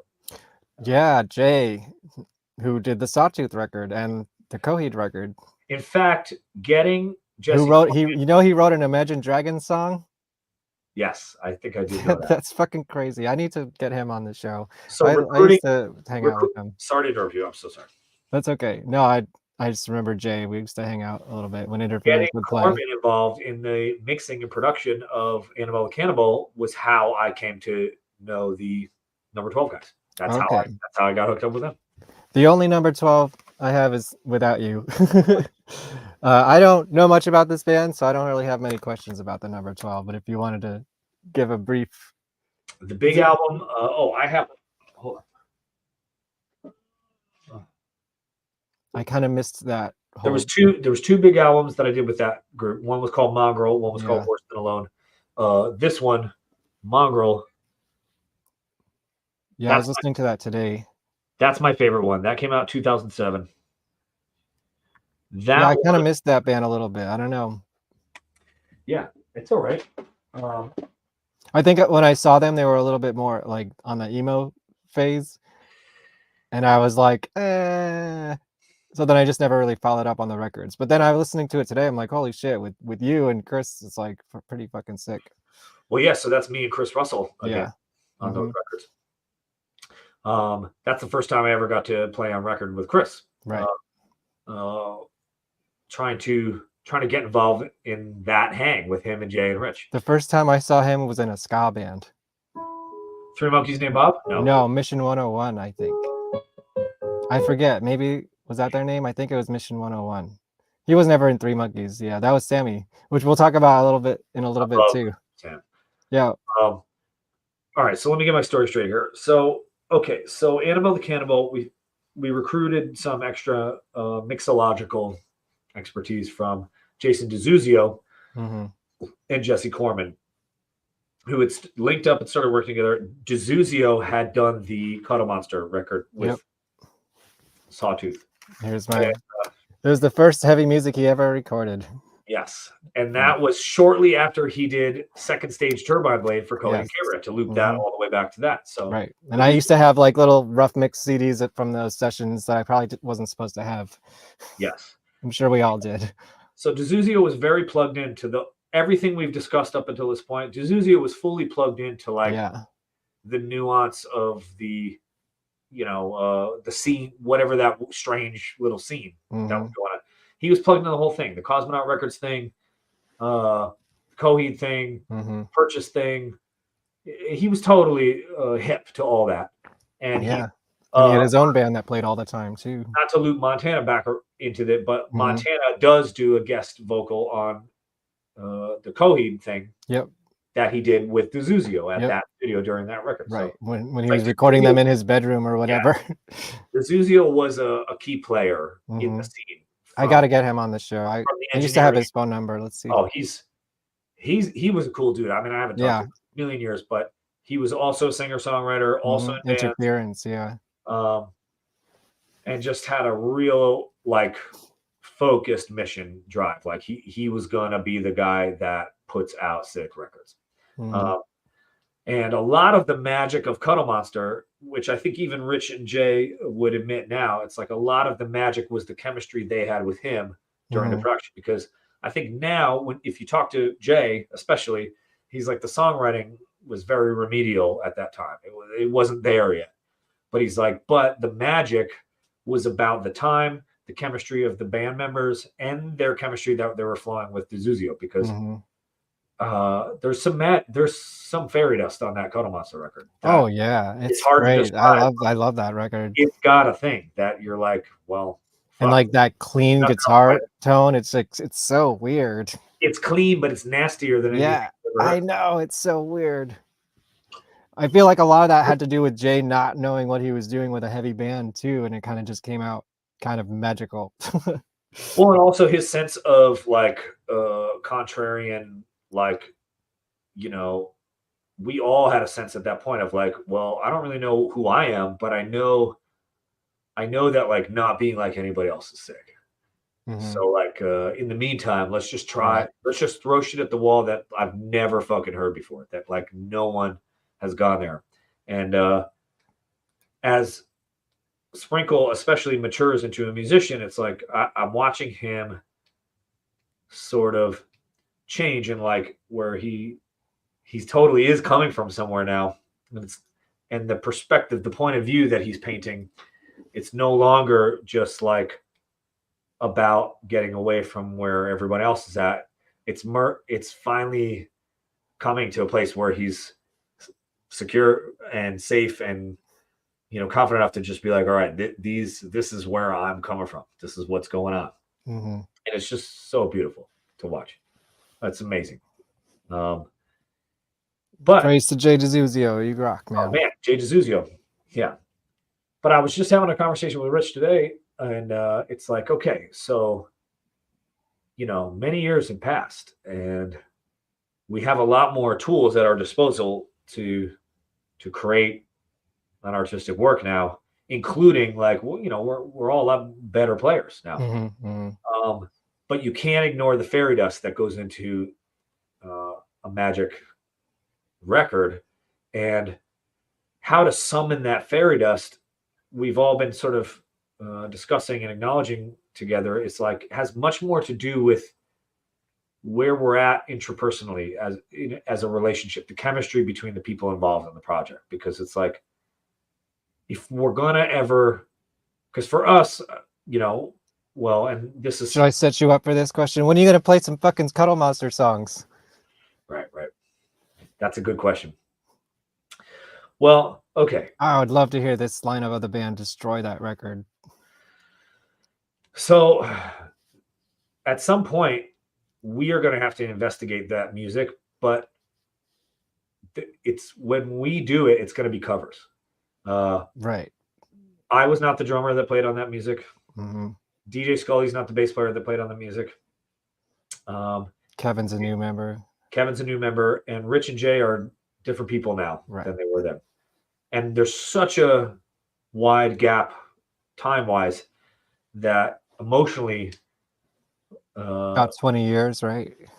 So the discussion has happened often between us where it's like, all right, how are we going to honor that material appropriately, where it feels true and sincere, and we're not like trying to ham up something that is like some bygone glory days, but also does justice to it and doesn't skimp on delivering like the intensity, because there is some real fairy dust in there. So the thought has been, and the discussion has been simply based on like, well, we're going to have to get back involved in that music, but we're going to have to treat it like covering. And that means learning to respect, appreciate, and be kind to the people that everybody was when they composed that material. And some amends are going to have to be making, some forgiveness, some reopening of some old wounds, maybe even. But the project will eventually be saying, we're going to go in and adapt those tunes for how we play now. And we're going to sit them up straight and polish them off and make them feel right. And re-record them, right? Re-record them. Yes. And give them the love that they really deserve. Because as they stand now, there's a lot of us faking it till you make it back then. I mean, I wasn't on that record, but right. I can speak from a perspective of how we were all approaching things, where it was like, there's a lot of holes in our playing. There's a lot of holes in who we are as composers, as musicians. And those gaps are filled by intensity and emotion, but maybe not supported by intent and, understanding. So it's like, well, how do we reconcile? How do we go back and find our teenage selves and that material and not say, oh, fuck those dumb kids, but say, dude, you guys are awesome. Let me just show you how to put it together with more foundation there. Yeah. And can we maybe reapproach recording the tunes and then bringing them out live and giving them the, it's almost like now we're older. I'm a parent, I'm a father, Rich is a father. It's like, can we go back and find our teenage selves and say, like, all right, kid, you were lost. Nobody loved you. You can do it. Nobody cared. I'm here. I can't wait to hear it. I want to hear it so bad. I'm going to step in now and show you how to fucking do it and do it nice and do it solid. And, so that's a goal. That's a goal, but it's a long-term goal. Sure. And it's going to be a process. I know you got like tons of more material that you're recording as well, I'm sure, right? Well, yeah. Without giving out too much information. No, we can talk about all of it, but yeah. I think what's interesting is that your relationship to material changes as you grow up. And my own personal experience has been that sometimes, well, you might think you're through with the past, but the past ain't through with you. It's like until never done with the past. Until you have, especially when it comes to your art and your creativity it's like, if you put something out in the world that's not really reconciled with itself, it's a lot like Indiana Jones taking like a random goblet from a temple. It's like you take it out and you try it out on the world, and it's sick and it's got the power, but it's cursed. And you feel, it's cursed. It's like all of a sudden 7 years bad luck. If you can finally get it back into the temple, put it where it belongs, and also respect and appreciate the beauty of like, it is what it is, then all of a sudden the curse is lifted and the beauty of the thing is the thing now. And, I think as we go back and recover some of these old ideas, some of these old songs, it's like, all right, some of these things need to get put back on the temple because they're cursed. Because it's like, I always, the teenager me, the teenage me is like, oh man, I fucking just grabbed it. I grabbed those rubies and I ran. But now it's like, all right, those rubies were an essential part of the sacred thing in the place, and they need to be shined up and put back where they belong, but now with the respect of grown up. And I think we're getting there, but no pressure, no rush. Yeah. I like the new stuff too. Here, let me shift this conversation a little bit. You still good? Oh yeah, I'm great. Actually, okay. I could use one more restroom break in 5 minutes. Okay, well, this might be your chance unless you want to watch this with me, but I kind of want to. Okay, well, I'll let me preface this with saying I'll hear it. I did something this week that I've always wanted to do and I couldn't do originally because I couldn't afford it at the time. I watched the Earth Tour documentary, and I was always a fan of Horse the Band. Let me get my slideshow here. Of course, the album. These are pictures I took at a horse show in 2004 at a cafe that was like upstate somewhere. Yeah. So I saw them a couple years before you were. Do you want to set this up, and then I want to watch the trailer, just because this is like one of the most interesting things ever. I love this picture right here. That's perfect. Yeah. All right. Yeah, I'm down to talk about Horse the Band as much as you want. By the way, I'm down for this conversation to go. Okay, great. Because I feel like the horse, after watching this, the restroom, and I'm going to smoke some weed, and then we can really get deep, do some deep dives. But great. I'm down for this conversation to go as long as it needs to go. I want to set up this Horse the Band conversation by simply saying that we've been discussing a lot about genres and genre tropes. This is a band that has been blighted with a lot of genre confusion, internally, externally, implicitly, explicitly. What I would say is that, first of all, I want to say it is by far one of the most amazing experiences I've ever had in my life, but also some of the most crazy shit that's ever happened to me. Yeah, I know. It's like I have so many questions. Just for everyone out there, this documentary is 11 hours long. So you could imagine. I mean, yes, it could use an 11-hour documentary, but it was a 100-day, 90-show, 45-country DIY booked world tour. Yeah. And insanity. That I had 13 days of rehearsal to prepare. Yeah. So how did that play the clip? I'll use the restroom. We'll get into it. Trust me. And please, if you're in the audience, get your questions in, because you might have a lot of questions after watching this. Let's watch it. Oh, that's not the one. It's this one. Any bad feelings towards you, but honestly, you guys are the worst audience ever.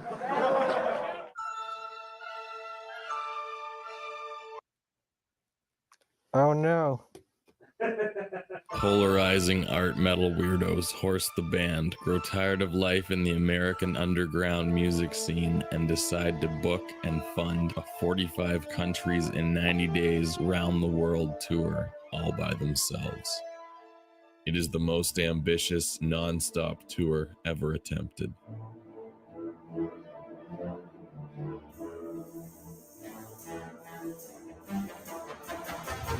Nothing matters at all. What the fuck? Oh, here come the 12-year-olds. Dude, I told you they'd be back. Sleep deprivation and non-stop travel take their toll, snowballing into an absurd and meaningless 7.5-hour climax of binge drinking, fear, thoughtful reflection, hatred, literary criticism, severe depression, and infantile behavior.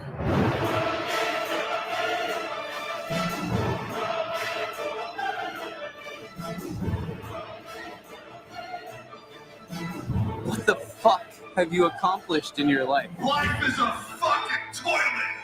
The meaning of life, my friend, is love. I want to kill myself right now. Just give me the pill. I want to be happy. I never, ever do shit for a joke, for humor, or for funny. Oh, we just drink a lot and make fun of the world. These girls need an American cock. Laughing their way through CIA inadvisable communist, Muslim, anti-American, terrorist-laden countries and/or dictatorships, including but not limited to China, Egypt, Israel, Turkey, and Belarus, as well as the rogue nation of Transnistria. Experiences boil down to one of two possibilities: the highest of highs or the lowest of lows.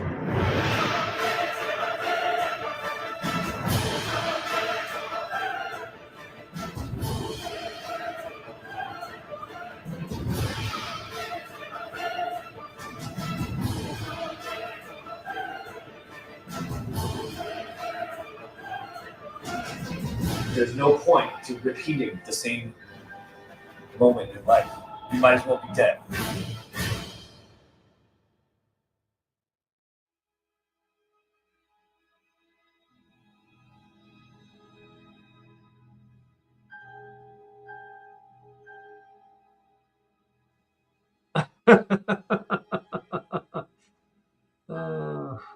Yeah, what were you thinking in that moment? People playing music and selling t-shirts We'll and get there. changing locations. A modern-day Heart of Darkness, taking a decidedly frank and honest look at the classic misgivings of a terrible life. First of all, let's give it up to Gary What the LaChance fuck narrating, are we filming, doing? And doing what this happened video. to me? Gary LaChance. What What a is great- this life? Wow. The good, bad, the ugly. Yeah, for real. Why do people want to be remembered? Good question. Or even noticed at all? Deep Very. Thoughts by Horse the Band. Gary LaChance directs and produces a visionary and moving 10.5-hour-long rock odyssey in cinema franc. Yeah, I did not watch that all at once. So remember Where do you before- even want to start with this one? So remember before when I said at least half a dozen times a year somebody talks to me about that Cosmonaut record sampler? About the same frequency, somebody calls me to say that they've just watched, or they email me and say, I just watched the fucking Horse the Band. I remember when it came out, it was like too expensive for me. I was like, oh man, I really want this. Thank God it's on the internet now. I finally watched it. It's fucking, oh, nice. I was going to say, like, did you actually ever watch it? The book, here's the DVDs. Nice. Oh, that's so cool. The whole, I got this while you were looking at it. Yes. Oh, wow. Yeah, this is my copy. The DVDs are all scratched and fucked up. So, but I have watched it. I watched it in its entirety for the first time about 3 years ago. Oh, wow. Okay. I was too. It's an intense nervous moment. and anxious Yeah. to watch it until then. What did you think? Was it accurate? It was very accurate. It was very true. I was on tour with Green Jelly that year, and we toured around the whole United States, and you went to 46 fucking countries. Green Jelly's some legendary shit, though. Yeah, yeah. I remember 237. Wow. There's over 1,000 of us now. Wow. But that's a whole nother story. We should do a Horse the Band fucking Green Jelly tour. That'd be something. Yeah. Well, yeah, man. Horse the Band. God damn. Yeah, like how did that even start for you? Because you were kind of launched into this at the very end, right? Yeah. Well, God, where do I begin? Yeah, where do you begin? You start, and then I'll follow you. I mean, so after Negative Hate, after getting mixed up with Jesse Corman and Jay Jazuzio, I got mixed up with Number 12 and started playing drums for those guys. And that was when I really first got my first taste of like being on the road and like really playing some big crowds, you know, and having the excitement of tour and big crowds, but also the excitement of, well, and the intensity of like the road and, you know, getting along with people and that whole world. So that was a wild experience. And one of our more cherished tours, you know, I can't remember in exactly what chronology, so somebody will have to come in and straighten me out here. But at some point, Number 12, Fall of Troy, Heavy Heavy Low Low, Blackout Pact, Horse the Band. At some point, we all started linking up and doing a lot of tours together. I think Number 12 and Fall of Troy started having like a real good like tour package chemistry, and then we started absorbing other things. And I don't know. I mean, there was a lot of strange tours. There was so much touring back in that era between like 2003, 2007, where there's a ton of touring. I mean, we were just like always on the road, and there were certain bands that like our crowd. The longest you had ever been in a band for Number 12? Yeah, for sure. Yeah. And That's it a was long definitely time, yeah. definitely the most shows. I've played more shows with Number 12 than still to this day than any other band. I mean, we must have played, I don't know, 300, 400 shows together, something. Wow. But there was you would start to notice after a while, it's like, obviously bands have chemistry on the road, but then when you have that magical convergence where like your fans are their fans and their fans are your fans.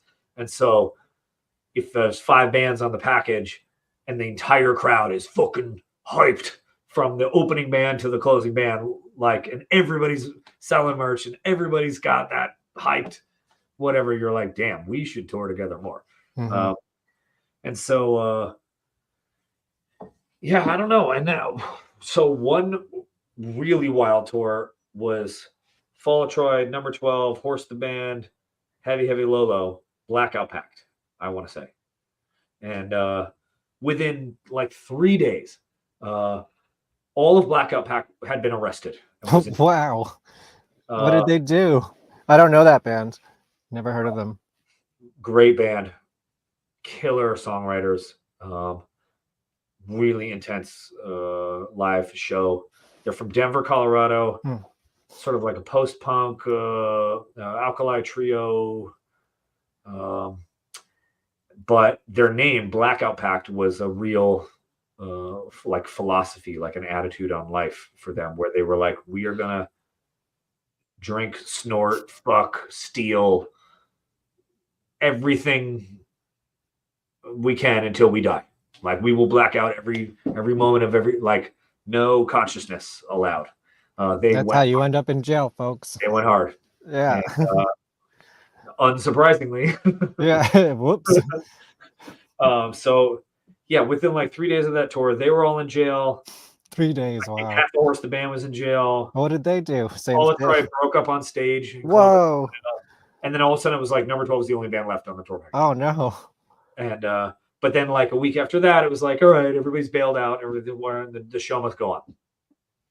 But the chemistry was incredible, and the crowds were incredible, and the vibe was amazing, and there was a lot of camaraderie and mutual respect for everybody's songwriting and musicianship. So when I can't exactly remember when, but at some point, well, so this tour was 2008. So at some point, there was the spring of I don't know, spring of 2008. So sometime before then, Dashiell Han Arkenstone, the bass player, he reached out and he was like, listen, dude, we fired our fucking drummer, Chris Prophet, because he's like basically kind of a fucking a-hole right now. Dude, like, you sound just like him too. Yeah. He's like, dude, Chris is like kind of being an a-hole, and it's no big deal, but like, we just booked a 45 country world tour, and it's pretty much nobody else that we have to call on this one. So like, do you want to fucking man up and like play a sick fucking world tour with us, or like be a pussy and stay home? And I was like, good thing you got your passport, I guess. The first time I ever got a passport was to do that tour. Oh wow, you got it in 15 days? He had called with a few months, like two or 3 months. And they were like, get your passport, get your shit. Here's all the material. And yeah, it was a mad dash. It was a scramble. But then I got my passport, got all my shit, had to get all these, because we were going all these weird places. So I had vaccines. I can't even name 45 countries.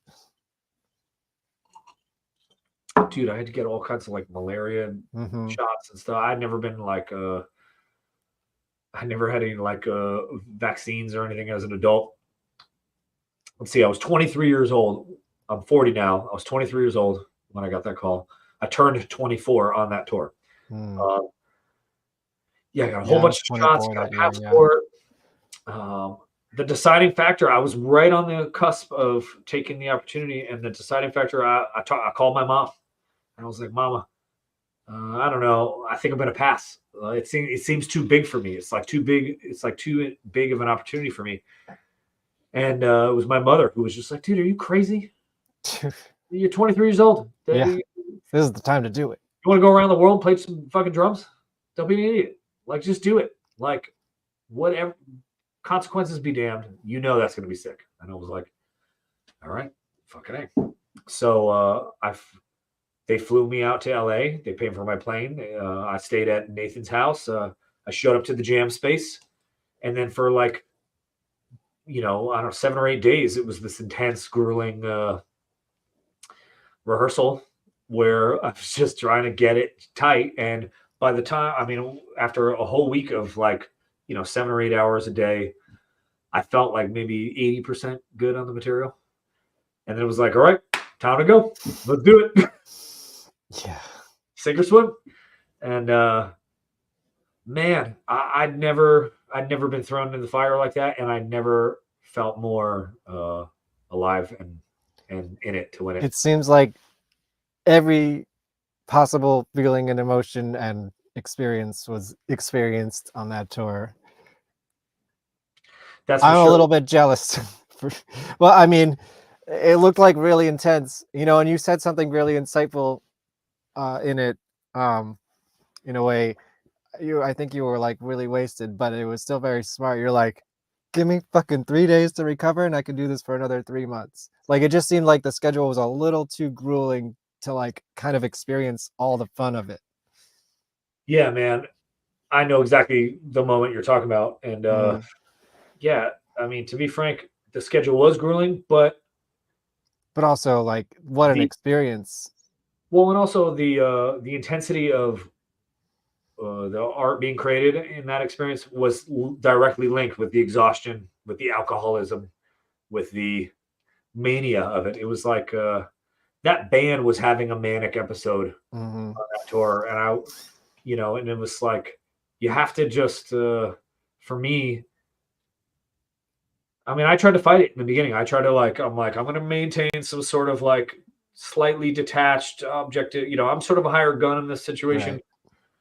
And somewhere around halfway through, I just surrendered. I abandoned my own sense of self and assimilated into the vibe of the experience. And right.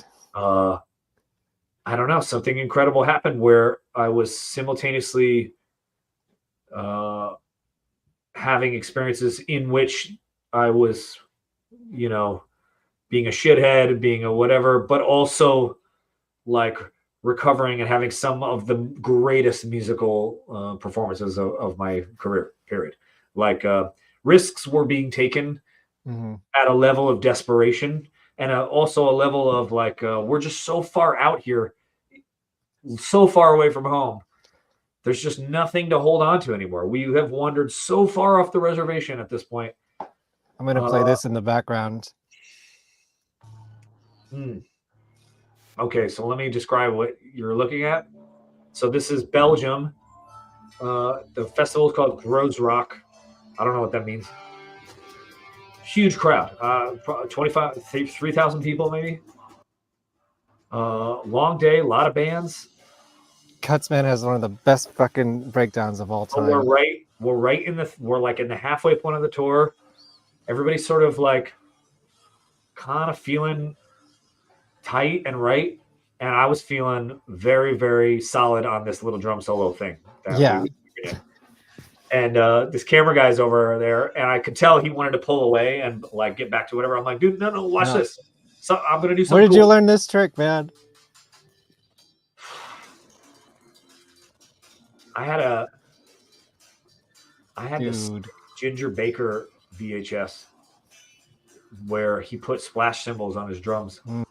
And it was a drumming instructional video, but he was like smoking cigarettes and talking shit and like dropping F-bombs all the time. Oh, I gotta watch that. And I remember just thinking like, dude, that's some fucking cool shit. And then I started fucking around with this. I had that 13-inch hi-hat and a 14-inch snare. So I'm like, I got a little opportunity here. Did you have to bring this drum set all around the world? No, well, that I was bringing my cymbals, my pedals, my snare, my sticks all around the world. And every country we got to, I got a new backline kit that I had to take care of. Well, I was renting, and I would like have it for like a few days or a week, and then you have to turn it back in, and then that makes sense. Get into some other weird backline, and some of the backlines were great. Some of them were very bad. China was the worst backline drums I've ever played in my life. That's like, yeah. What was the highlight cities and what was the low cities? Yeah, man. I mean, well, what you're watching right now, that was such a thrill because just Yeah, this is tight, and especially like a lot of your shows leading up to this were not very well attended. some of them were, some of them weren't. It Yeah. was such a mixed bag. Like we would show up to some places, sold out crowd, merch is flying, everybody's living the dream, and then the very next day it would be like fucking 20 people, Right. and we're like in some dude's house. And I Yeah. was like, okay, I see that this is gonna be like that, but that was a high moment. Huge crowd. You know, I think the band sold like 10 G's worth of merch that day or something. I was gonna ask that. Do they have to travel with merch, or they just have it sent to like each city? Or Oh, dude, it was that's nonstop. a lot. Shirts are heavy. Drop shipping shit, and then stuffing remainders in the baggage, and then dealing with the weight problems Yeah. at the airport. So much logistical bullshit. Yeah, I couldn't Like, imagine you know what? dealing with that. Yeah, but honestly, some of the musical moments that happened just as a result of the sheer like insider's perspective of the tunes plus the desperation of like Mhm. we are so far off the reservation at this point. Some incredible fucking performances happened. Like I witnessed some shit that to this day I'm like, I don't know if I'll ever see anything like that again. Like crowd, band. Yeah, what was the craziest crowd reaction you think on that tour? Serbia, Huh. Belgrade. Probably, maybe. I mean, I know that at least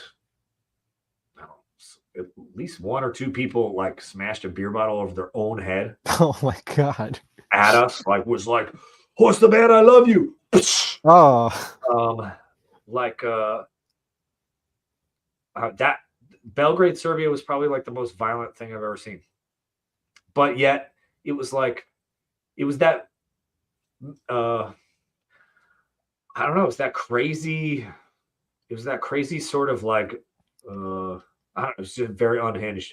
I mean, we were drinking all this yeah, I mean they must just be feeding you booze everywhere, right? everywhere. Yeah. There, it's not called Slivovitz. Maybe it is Slivovitz or Rakia or something like that. I don't know. Drinking all this homebrew, crazy shit. And yeah, man, just crazy.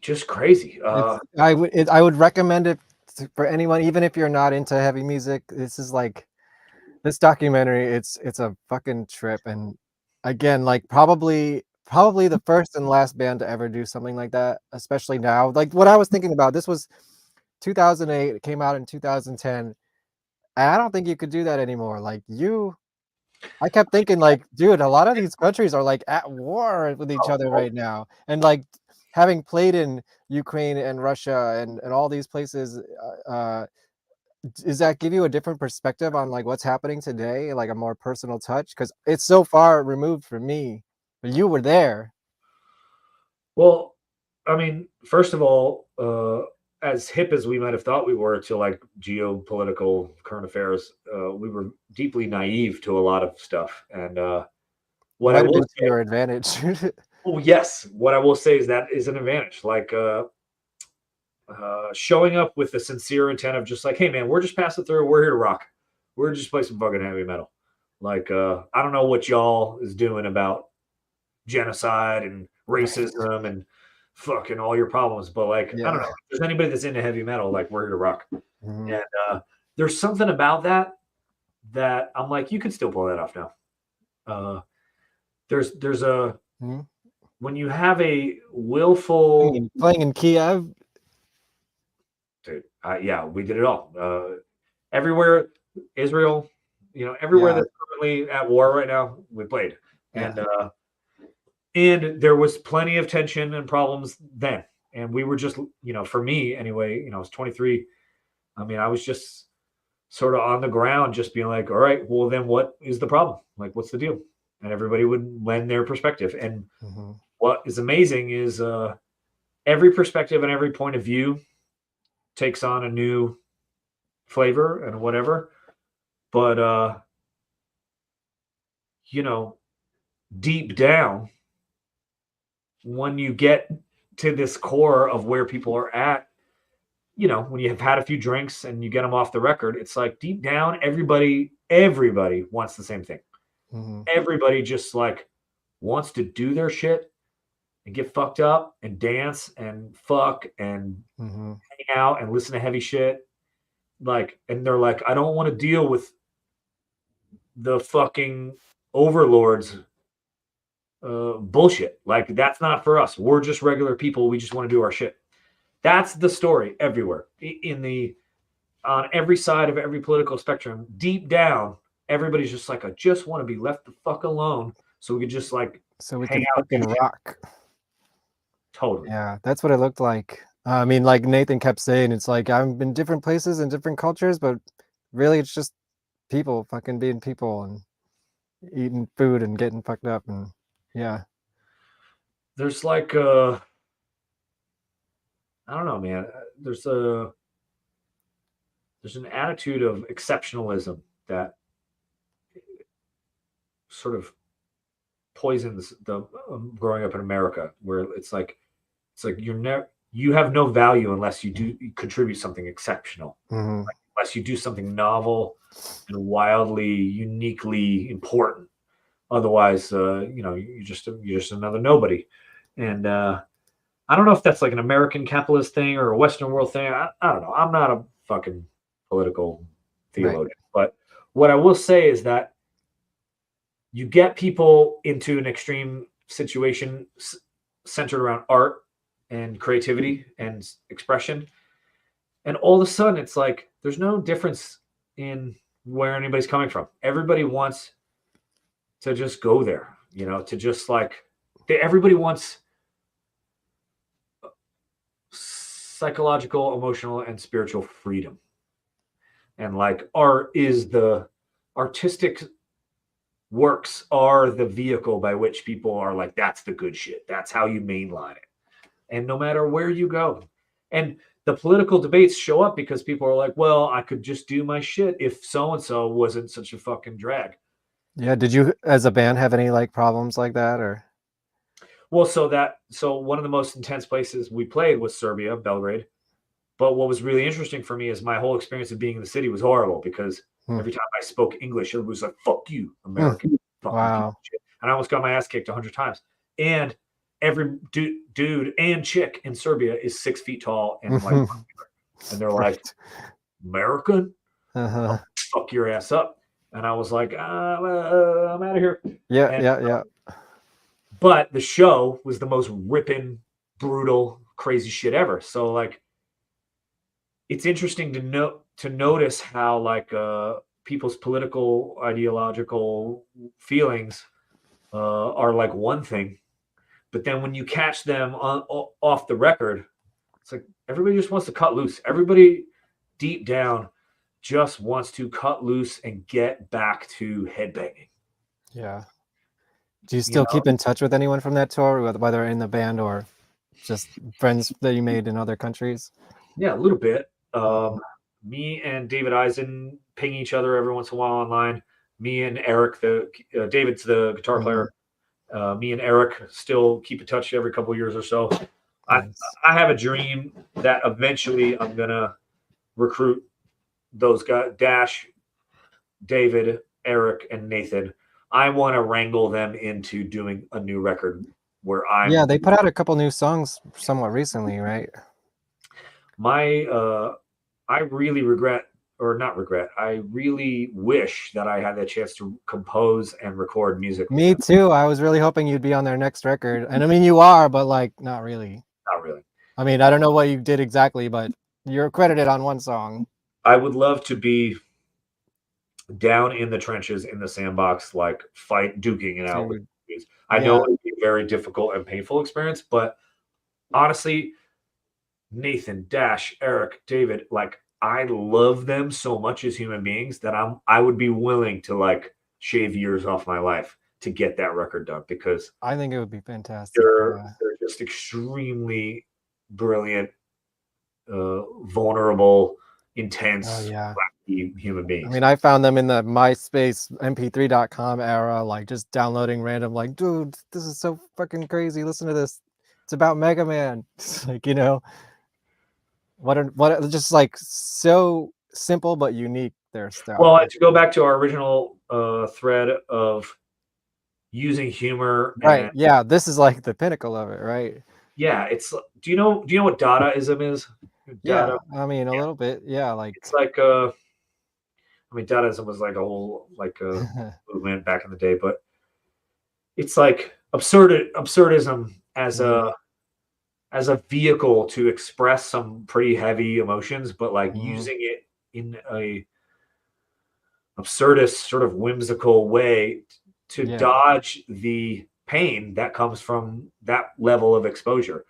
And I think a lot of people dog on Horse the Band, like, oh, Nintendo Core, it's goofy, but I'm like, dude, those guys go hard. Oh yeah, for Like, sure. And I've seen them a couple times, so I can't think of a single like hardcore band or death metal band that lives the heavy metal thing harder than those guys at least were living it at that time. Like they were all in, ready to die for their music.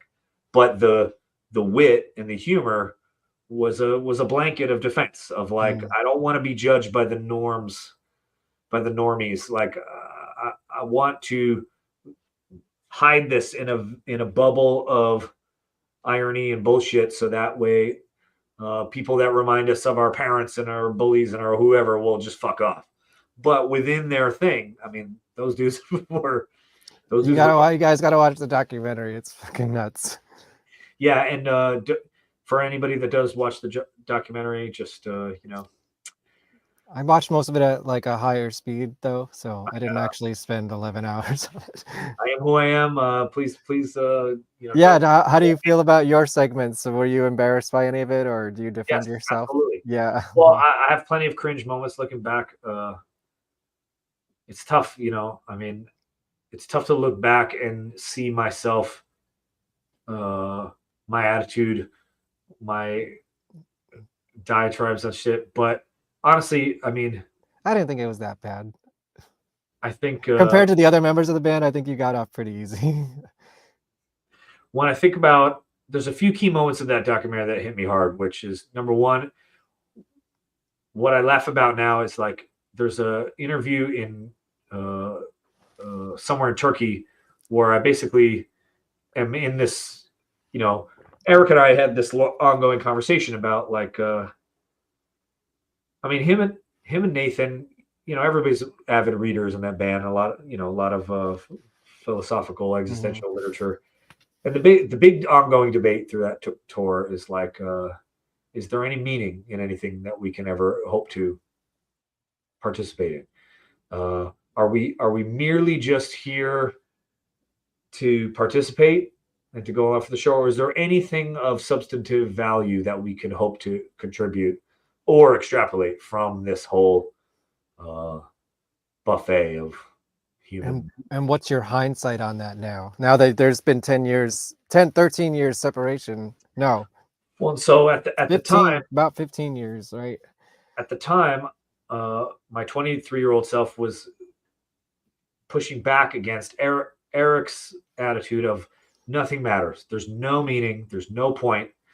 Simply just to exist is merely a blessing or a curse, depending on your perspective, but there's nothing more or less available. And he was feeling very, very, what's the word? You know, I don't know, disenfranchised or whatever. And my retort was that it's inherently narcissistic to take the attitude of nothing matters. That the narcissism of that is the source of anxiety and ennui and whatever, and that instead we could decide to surrender to a different perspective in which nothing's the matter, meaning I'm not special, no one is special, we're all in this together and nothing's wrong with it. All of it, from Adolf Hitler to Gandhi to David Lynch to Britney Spears. It's all baked into the same cake, and ours is not to question why, ours is just to do or die.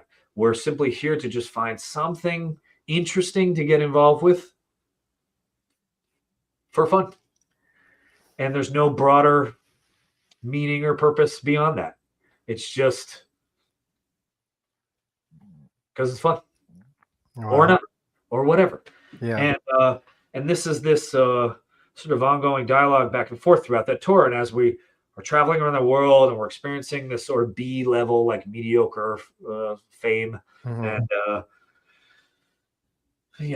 experiencing some sold out shows, some empty shows, some whatever, trying to measure what is the greater meaning, purpose of creating art and then deciding to share it. And to this, when I hear my 23-year-old saying, like, yeah, but there's nothing to matter though. Like, it's all this, we might as well do this. You could be anything. You could be a firefighter. You could be Sally Struthers. You could be, I don't know. It doesn't really matter. It's just, it's not that it doesn't matter. It's that nothing's the matter. It's that this is exactly how it needs to be. And there's no other way that it even could be. You are who you are. We are who we are. And we're just along for the ride, baby. And rocking out is how we're not only, it's not what we're putting out, it's how we're consuming life. It's how we're experiencing it. Showing up and playing, this is just how we find the consumption of reality most intriguing. And that's not important, but nothing's important.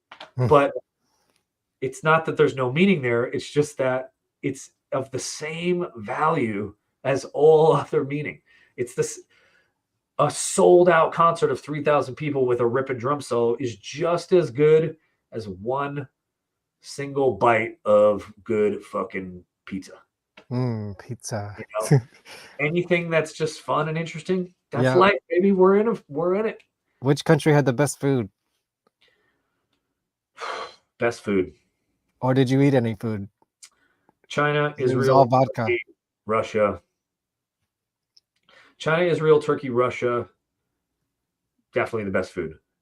Communist countries. Yeah, that's what I was gonna say. Communist countries or like war-torn countries. They really take seriously the sensory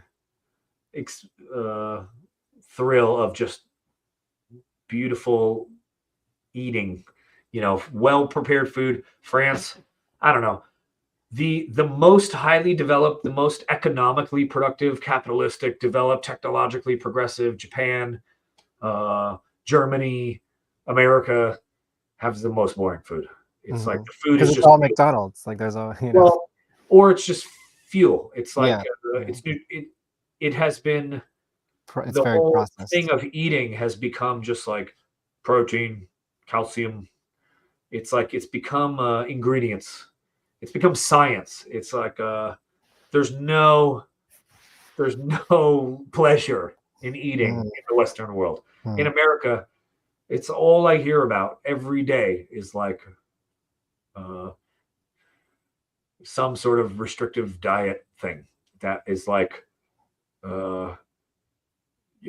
this Puritan if I can go without, as where you get into certain places where people have bigger fish to fry, and it's like, dude, food is good. Just eating a fucking thing that I made that's delicious, and the salt is there, and the heat is there, and the fat is there, and the acid is there, and it's worth being alive. Words of wisdom. Yeah, simple things, man. A good buzz, a full belly, hot chicks. Yeah, you made out with 2 girls. I saw that. You don't have to comment on it. Living life, man. Maybe they were prostitutes. Maybe they were just regular. It doesn't matter. I don't know. Who doesn't matter? I don't know. Just making out over here. So how come I didn't hear from you playing drums for like 10 years after that? Yeah, man. So if you can sum that up in a nutshell. Yeah, so in 2009, Number 12 broke up. And we broke up after this rough tour. We did a European tour where everybody's fighting, everybody's like sick and fighting and just not jiving. And it was just so much tensions and so much squabbling. And I mean, we battled gracefully. We like had a last show and did our thing, Yeah. but it broke my heart. I mean, it was hard. I think I was trying to keep it cool and trying to like be like, yeah, it's whatever. It's plenty of fish in the sea, many bands, but I was really passionate about that band and that music, and I still had the feeling too of like, man, we still haven't written our best record. Like creatively, it was like, damn, like we never even got where I wanted to be, and then it was done, and it was just rough, man. It was like, Robert Matthew Karp, who we mentioned earlier, the name of the Heatherton Heatwave EP, the promoter of shows in Buffalo, New York. I had been talking with him, and he was like, dude, you should come up to Buffalo sometime. I'm in real estate now. I own all these properties. I'll rent you an apartment. It's fun up here. Like, we got music. We got stuff happening. It's cold in Buffalo. Very cold. Very cold. But I was like, well, how cheap's the rent? And he's like, well, I have one unit available right now. It's a 3-bedroom upper with off-street parking, utilities included, basement and attic storage, all hardwood floors, wainscot walls, natural lighting. But how's $500 a month sound? What? Yeah. So it just gave me this feeling of like, well, goddamn, $500 a month. Like, I could pretty much like panhandle for that. So that might be a great soft place to land and figure out my next move. So I was dating a Jersey girl at the time, and we together moved up there. She made it about 3 months, and then she was like, sorry, you're on your own. Buffalo's not for me. It's too cold. These people are too weird. I'm out of here. And I started planting seeds in the music scene up there. I joined like, I don't know, 5, 6 bands, none of which really felt right. I was still PTSD'd from coming out at 12 and everything before. But then I planted all these other seeds in just hospitality industry, bar business. The whole time I was doing all the shows back in the day that we were talking about, Olives, whatever, I was also working at Olives as a barback, bouncer, bartender. I was like, well, I mean, maybe I can make some money fixing some drinks. And I don't know. I just sort of cast a wide net and then sort of let the chips fall where they may. And little by little, all of a sudden, the hospitality bartending thing started to bear a lot more fruit. And then very quickly, before I even had a chance to comprehend what was going on, I was like hot shit up there in the bar industry for a little while. That's when I think I ran into at Sammy's wedding. Yes. I think you were deep into that. Dude, I was getting deep into it. I don't know. I mean, hats off to Monica Olive, Marianne Olive, Megan Mandrella, all the Olives people. Sean Fallon was my boss there. Hats off to those people, because I don't. To me, it was just like, these are just good work habits. But up there, everybody's like, dude, you're goddamn hardest worker we've ever seen up here. You're goddamn natural. Wow. I was like, all right, I guess I'm good at this bar stuff. And then, I just sort of woke up one day and I was like, damn, I just like own several establishments and I'm not playing any music at all. And I am full-time, just like, CEO of entrepreneurial bar ventures. And, and it was off to the races. And I was, dude, I mean, I got into it. I was like doing pop-ups and opening new places and consulting. And I had a retail shop. I had 2 bars. Wow. Service restaurant. And then I was getting married, having a kid. I don't know. It was a blur. It was a lot. I entered into my 30s biting off quite a bit more than I could chew. But I don't know. I was still also feeling kind of bitter and depressed from how things landed with music. So I was like, whatever, fuck it, I'm doing this shit now. But that was hard, and little by little, that started to eat away at me for sure. And I don't know. I mean, at a certain point, I mean, I was trying to maintain some contact with practicing and playing, but I really hung it up. I really Yeah, that's what I think. I was kind of like, did he just fucking retire? Yeah, for about 10 years, I just didn't play drums. I mean, I like tapped. Yeah. But I didn't play. And gigs came and went. Offers were coming in. There was a few times up in Buffalo, there was at least twice that the dudes in Every Time I Die were having drummer troubles. And they would reach out and be like, hey, man, could you be? And I'm like, I don't know, man. I'm kind of rusty now. I don't think I could do it justice. And I'm sure it's like riding a bike for you. I don't know. I started to get weird about it. There were cool gigs coming in. Todd Beefcake from Guar called. Oh, Todd Evans. Todd, Mobile Death Camp. Yes, Mobile Death. Yes, he's from down in Virginia or whatever. You know, I run the only officially licensed podcast about Guar. Really? Yes. Dude, I'm a huge fan, man. Oh my God! Well, they are really an important band that I don't think for a long time people really appreciate it, but I think more recently I'm noticing it's like just part of their staying power and how solid what they've accomplished is. I think people are starting to realize, they're like, dude, that's some fucking. Dude, if we get into this conversation, you're never gonna leave. I'm telling you. Maybe I should have you on the Guar. Yeah, I would have. Not the Guarcast. If there's probably one career choice that I could change, it's like the same way somebody talked me into that Horse the Man gig. I wish somebody was there to talk me into that Guar gig when it came along, because that drummer's been there for 30 something years.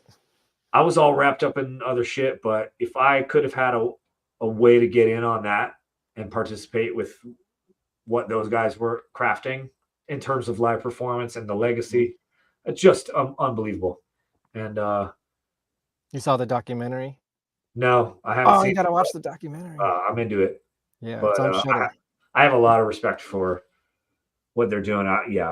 If I could go back in time, especially when I was younger, my neural synapses were firing more. I would have loved to learn those tunes and at least done a tour wearing that costume and doing those vibes.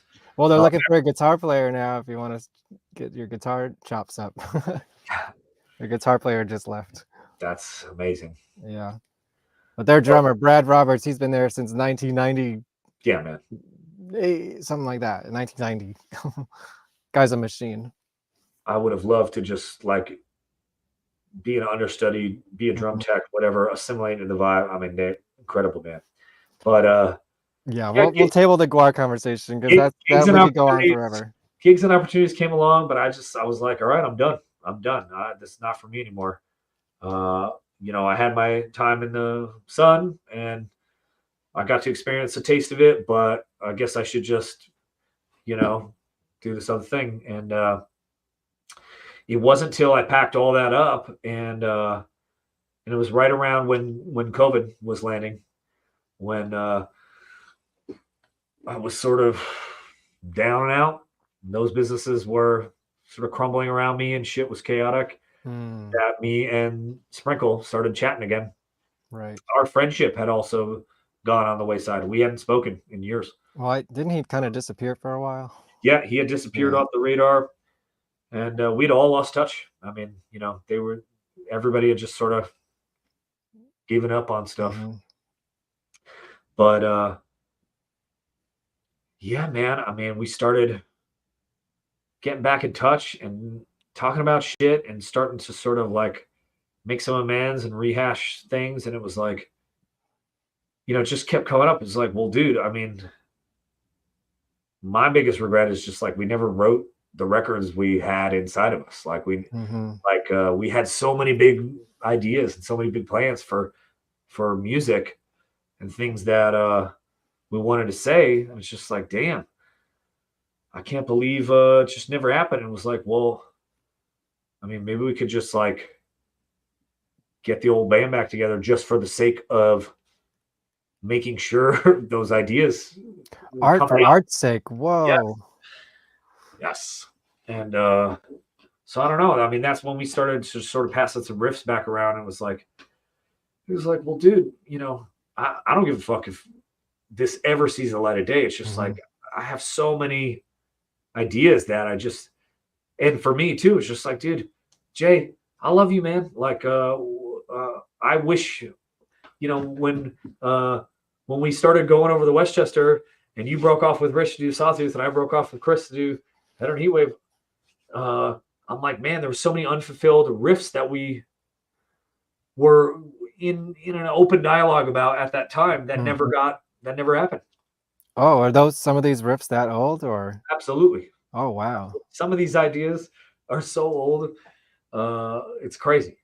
And there's many things that was like, well, it's just the timing was never right. We never ended up in the same band at the same time to do the thing. I know, you were meant to play in this fucking band. Yeah, man. So it was like, I don't know, 2019 or something. And we started passing around some riffs. And then the sense of urgency kept growing because, I mean, life was life. And, Right. And I mean, I know we kind of skipped over this, but I don't know if you want to speak to this, but you also survived cancer in that time. So that's pretty deep, right? Yeah, man. Yeah, I got super sick. I I mean, everything was going so bad anyway.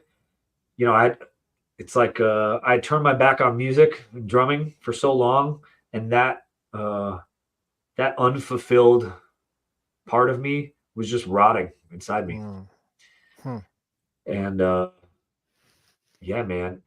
I mean, I don't know. I'm not like super superstitious or anything, but yeah, man, it made me really sick.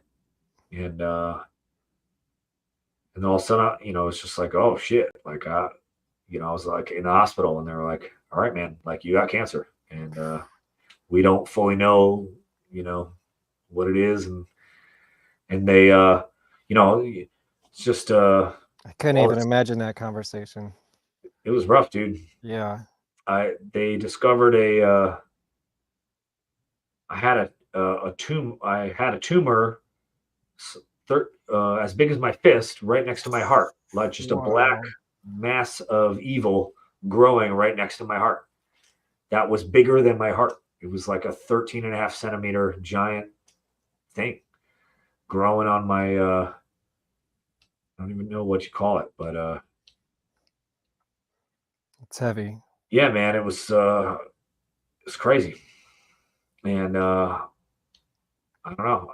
And it was rough. I was right up to the pearly gates, and I came in, I wasn't feeling good anyway. And they were like, oh yeah, man, your shit is fucked. Like you've got a huge tumor. It's blocking your airways, your arteries. The tumor had caused a blockage in the arteries that go to my brain through my jugular and was causing a blood clot in my jugular that was right about to give me an embolism.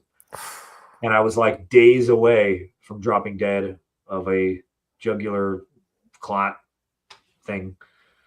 And they were like, dude, if you didn't get to the emergency room, like you were days away. And I'm like, well, okay, so it's good that I'm here. They're like, well, you have this huge fucking thing in your chest. And I'm like, okay, so do I like say my goodbyes? Or they're like, no, well, we got to do more tests and we figure out what's going on. And they're like, we just need you to hang tight in this room and we're going to figure out what's up. And then after a few days in the hospital, they were like, we can't actually do anything because sorry, while you were in the ER, you got COVID because Jesus, because we're right in the middle of the pandemic and everybody's around. So like we now have to quarantine you first. Oh, don't worry, we're gonna still run the tests. And I was just laying there in the hospital. It was February of 2019, or no, sorry, not 2019. 2020. February 9th, 2021. February 5th, 2021. Okay. I went into the hospital. February 9th is when they were like, all right, you got It Hodgkin's. was about a year into the COVID thing. Yeah. Yeah. And I was just laying there in the hospital bed, watching the snow outside my window, feeling very uncomfortable physically. And I was calling Sprinkle on the phone. I was just like, dude, we never made the record. Like, we've talked so much shit over the years about, like, someday we're going to make that sick shit. And I'm like, I guess it's not going to happen.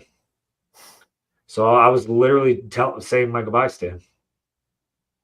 And he was having some rough times too in his own right. And we were both just kind of like, well, this is ridiculous. Like, I can't believe it's like over before it even gets started. And I don't know. Yeah, we just sort of promised each other, like, well, I'll tell you what, if we get out of this one, it's happening. Got to make those records this time. Got to make those riffs sick.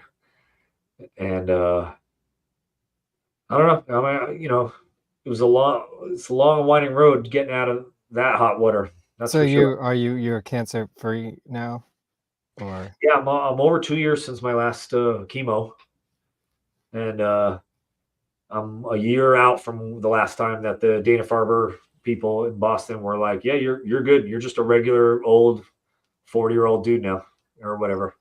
Wow. Like they did their job very well, and I was in a trial thing. I did all this kind of experimental treatments and stuff, but they're like, yeah, your shit. Well, what they said is they're like, we saved your life and we bought you 15 to 20 more solid years. But unfortunately, the stuff we use to cure your cancer now causes cancer. So in 15 to 20 years, you will get cancer again. Unless the technology of medical whatever is so much better then. And they're like, and it's heading that way. So don't worry. But I'm like, hey, 15, 20 years, that's fine by me. If I make it to 60 years old, that's it's a good long life. I want to hear the Sawtooth Grin record when you're all 60. Yeah, man. Well, it's funny you mention that, because at the rate we're going, it's a discussion that we've been having, which is like, especially between Rich, Jay, and I, which is like, what's music that we feel we can grow into performance-wise? What's stuff that that we can compose and commit to, that as we get older and possibly sicker or possibly whatever, that we'll still want to show up and perform, and then won't feel like I can't do this anymore. So there's been some of that on our minds too, of just like, what's stuff that we can age into, because we love this shit. Like, we love heavy shit, and it's not, it's never going away. It's happening. Our musical. You guys got audiences now. Sawtooth Grin used to not really have an audience, and now it's fucking kids are screaming the words and it's the same unbuttoning their shirts. It's I don't still know. a niche little side pocket of the heavy metal thing. But yeah, what I love so much about Sawtooth fans is that it's like, what we lack in numbers, we make up for in enthusiasm and intensity. It's like the people that care about this band care about it, and they show up every show, and they fucking aged well in the past 20 years, apparently. Like a cult following, I guess, huh? Yeah, man. I got another good 15 to 20 years left of being alive, and I'm like, dude, I want to make music with my friends that is a reflection of our taste in heavy metal, and I want to perform it for the people that are into it. And so what can we say compositionally and performance wise that is gonna hold up? It's gonna stand that test of time. Well, I can't wait to hear it. I think we can start landing this plane. I have a few I guess oddball questions. First of all, I wanted to bring up there was one thing that you recorded. Yes, by all means, please. I have an album that you got cut out of. That I got cut out of? Yes, could you believe it? Hudson Hank Daybreak. I don't even know what that is. That's Sam's record. Sam Oates. Didn't you play a track for that and it got cut from the record? I think I actually have it on a CD, a mix down from the studio. Okay, sorry, I'm remembering now. Yeah, I went down and did some drums. Wasn't jiving though. It wasn't the right vibe. And yeah, it was like it was very light music. I was gonna ask, like, are you capable of playing slow? I'm getting there. You're getting there. I'm getting better at it. It's part of the process of studying and learning. But yeah, slow. Yeah, most of the drums on this are our old friend and everyone's bandmate Dan Muhlenberg. He's been in my band. He's been in he was from Three Monkeys named Bob too. Slow has always been hard for me. Yeah, I was wondering that because I don't know if I've ever heard you play anything very slow, or even if it's slow music, you make it like very full. Yeah, I've always had a tough time with going slow on everything. I think fast. I eat fast. I was also going to ask you, like, do you feel like drummers in your, well, I guess just you in particular, in the kind of music that you play, does your brain work differently? Because like when I hear the Sawtooth Grin, I think it's awesome, but I'm just like, I can't even comprehend what I'm hearing. I cannot count this, like it's a barrage of craziness, and you are so precise in it that that's what makes it so amazing to me. And all the bands you've been in, really. I mean, there's a good quote that I heard in my class today, which says that time is the canvas on which music is painted. So what does that mean? Yeah, man. I mean, rhythm, tempo, temporal issues. For something to be music, it needs to occur with some respect to like time. There's no other way to say that, but basically, if you're expressing certain patterns and you're arranging ideas, time is its own narrative flow. Yeah, I feel like with Sawtooth, especially like Jay's riffs or whoever wrote those riffs, they're just so unique and crazy that you probably don't even count them. You just kind of memorize the rhythm of the riff, right? Well, that's a great.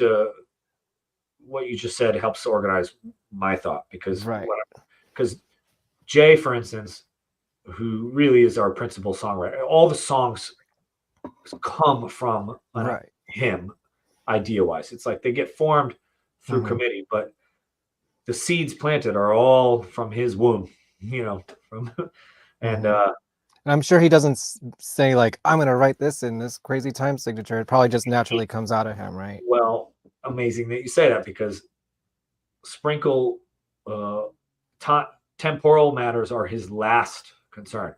Melodic and harmonic concerns are his primary, is his emotional interface with like where the impact is of the music. So for him, it starts with the tension and release in hills and valleys of a melody, ascension, descension, and how that's, and then all the texture and the conflict comes from the harmony and how that is juxtapositioning and recreating the context of the melody as it goes, right?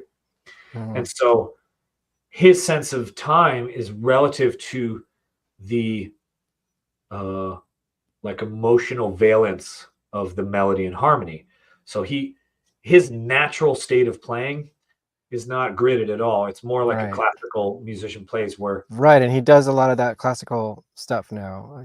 Where tempo and pushing is a way to convey excitement and energy and forward momentum, and dragging and crescendos and exaggerations are a way to pull back on things. And there's not a subdivisional lane that he's driving in temporally, like in how he composes. So what's really interesting has been It's like that's mostly how his ideas form. But then in the songwriting process, he's forced to sort of narrow that into something that can be transcribed or passed along and worked on. So usually it's like, head into the DAW, plug it in MIDI. John, this is the melody and harmony of the thing that I want. And these are the attitudes and emphasis points. Tempo, up to you. Grid, subdivision, up to you. But these does he have it in MIDI? Oh, yeah. Change the tempo and play with it. Yeah, wow, it doesn't start there. I'd love to hear the whole album in MIDI. We have everything MIDI. Actually, I believe it. One of Rich's favorite jokes, not half jokes, one of Rich's favorite things, he's like, dude, this MIDI shit is insane. I love that you guys are sending me these ideas all in bleeps and bloops and MIDIs. He's like, eventually, I really want us to release some MIDI versions of all the shit, because he's like, it's just so weird, and bizarre. He's like, yet the DNA of the material is so there. Well, and let me piggyback on that idea and say that part of the litmus test for what makes the final cut on the record between Sprinkle and myself is like, is it already getting me to headbang and feeling sick about it in MIDI? Because I'm like, if it's just in fucking but yeah, 100%. And I can hear that in MIDI. If I'm already feeling it and I already want to headbang in MIDI, then I'm like, dude, it can't get worse. Yeah. Once we're really playing that shit.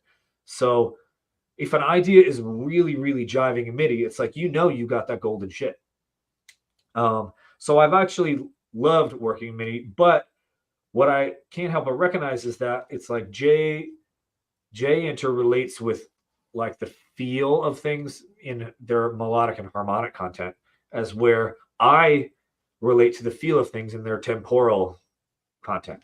For me, it's like I love driving. Do you drive a car? Yes. I love driving. I've always been my very first experience driving on my own. Where I listen to most of my music. Yeah. I used to steal my big sister's car when everybody else was sleeping when I was 14 years old and joyride it all around Nanuet, Spring Valley, Chestnut Ridge, gas station, buying beer, buying cigarettes, all by myself, listening to tapes in that little Nissan Sentra. Once I got that sense of heading down the road and I'm listening to tunes and I'm feeling the rhythmic synchronicity of that thing. Right. And that was like, so the point of what I'm saying is when I think about grooves and drumming and whatever, it's like I'm heading down a highway, and each lane on the highway is a subdivision. It's like there's quarter notes, dotted quarters, eighths, dotted eighths, sixteenths, triplets, quintuplets, septuplets, blah, blah. Each lane is a subdivisional way to think about. There's the dotted lines, there's the double yellows, there's the mile markers, there's the exits. It's like each one is its own little cog in an ever-going journey. And when I think about how to split up like grooves and feels and whatever, it's like for me, I'm thinking about shifting lanes, and shifting which subdivisional lane I'm in, as where Sprinkle's over here in melody harmony. Like he's not thinking about which lane to go like laterally. He's thinking about the transmission. He's thinking about what gear, like what, I don't know. It's like, it's a different vibration. And so one of the great conflicts that makes, I think, for good songwriting with us, is like, we always struggle to get to the same place of how we're hearing a riff. I'm always like, oh yeah, it's kind of like blah, blah, blah, blah, blah. And he's like, your downbeat is my like, is the and of my third triplet, like like he's like, I can't believe that's your one on that. I'm like, really? Wait, I can't even imagine these conversations. And then we get into, and what's even weirder is that before we're on the same page, while we're still in this like strange, we can still play it together. Mm-hmm. We can still make it. And on his end, when I'm playing, he's like, yeah, that's sick. And on my end, I'm like, damn, that's sick. But it's like we still are somehow not quite seeing it from the same point of view. And what's amazing is that it's like my point of view is my point of view, and it has its limitations, whatever, and his. But the blessing is, and I was just discussing this with there's the gang. I wanted to be the first one to take a group picture of your reunited band. What an idiot I look like. But I like that one. Yes, that's perfect. What I keep noticing, and when you know you really have some magic, is like it's like I have my own way of feeling things. So does everybody else. The sum of the parts is always sicker than any of our individual. It's like all of us, when we hear what everyone else has done, like by the time Jay's riff is passed on to me, and then I've passed it on back to him, and then he's passed it on down the line to Kevin and DJ, and then Rich has finally laid his vocals. It's like every time I hear the next layer, I'm like, holy shit, that's fucking great. God damn. And I only heard it fully formed for the first time, so it's just like I remember just pushing play. I'm like, oh my god, new Sawtooth Grin, just like hit you like a fucking brick. My one of the deepest pleasures in my life is when I think I got something so sick going on, and then I hear what my buddy put on it, and I'm like, there was levels of heavy that I didn't even know it existed until now. And it's like, god damn, I get by with a little help from my friends. It's like there's no way I could have created anything like this on my own. The sum of of heads coming together just has a unique thing where it's like, damn, that sound, there's no other way to get there other than being down in the trenches with these other dudes.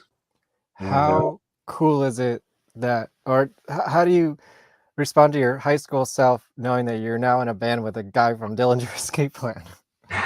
Wow. Is that like, I won?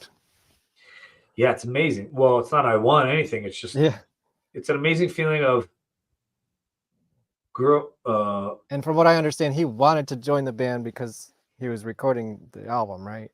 He was just like, it speaks to me. Well, so like I've known Kevin for so long, man. Well, somewhere around 1999 is probably when Calculating Infinity came out, and I first saw Dillinger do that thing. It was at like Pansauken or some Jersey Metal Fest. I was probably there with Justin Gelfand. It was like probably Jay Springman, and it was like, dude, and holy fucking shit, this record and this band, and oh my god. And but years later, Negative Hate was playing shows with Knife the Glitter with Kevin playing guitar. Oh, okay. I don't know that one. Oh, dude, Knife the Glitter, instrumental, 3-piece, prog rock, heavier than Negative Hate, Sawtooth, Number 12. They were the heaviest band on the bill. I'll check it out. And I was like, damn, these fucking motherfuckers are throwing down. And then it's like a couple years later, I'm in Number 12, and we're out on the road for a few weeks with Dillinger. Oh, okay. And Kevin is their guitar tech. And he's like, yeah, I'm hanging with these guys. And then all of a sudden, I hear Kevin's in the band. And it's like... I don't know as much about them. I didn't know if he was like an original member or what. There's many 6 degrees of separation. Metal, it's a small scene when you really get into it. Any scene, really.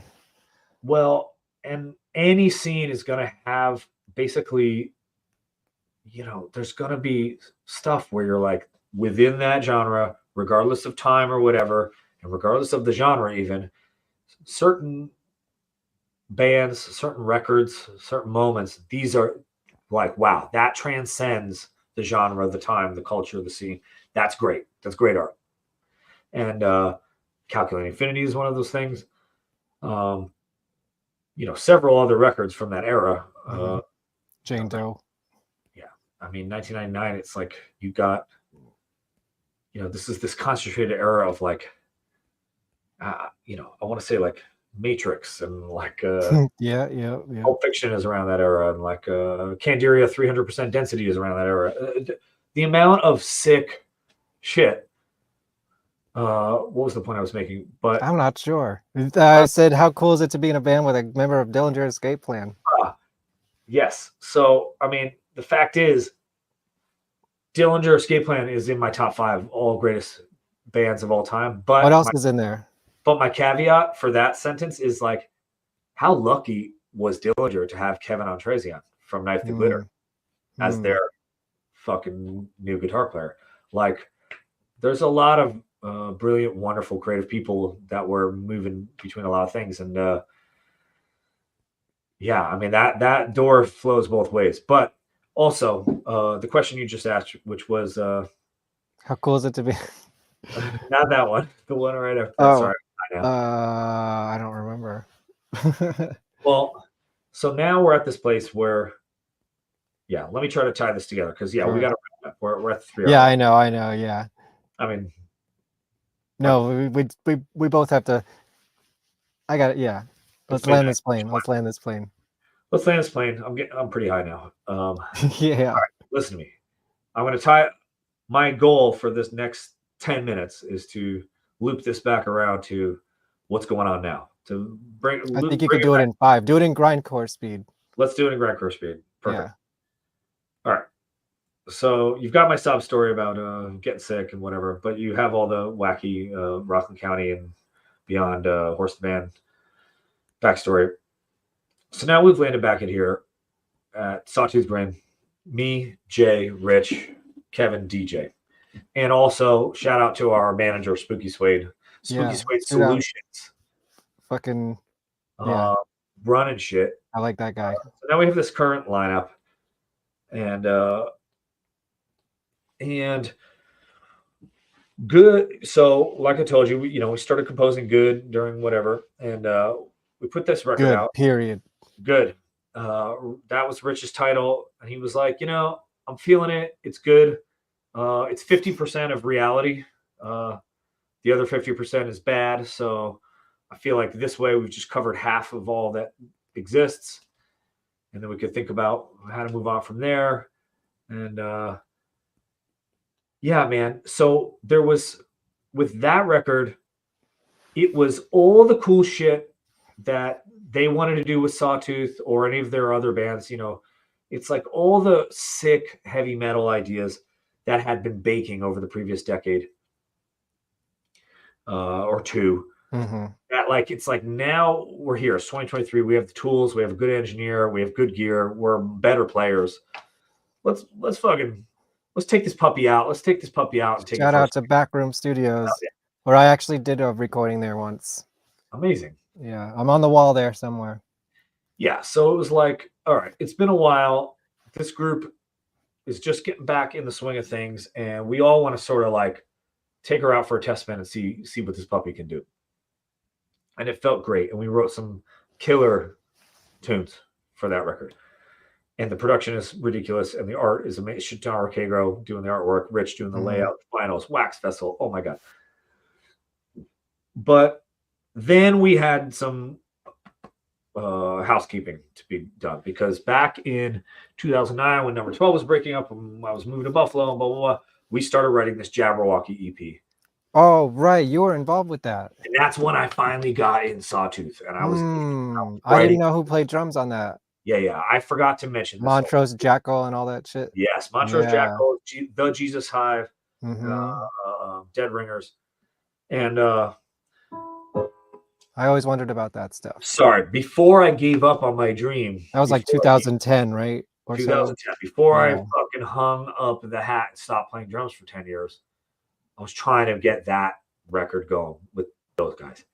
And we were making great progress and things were going, and then we fell apart. We imploded, and it was nasty.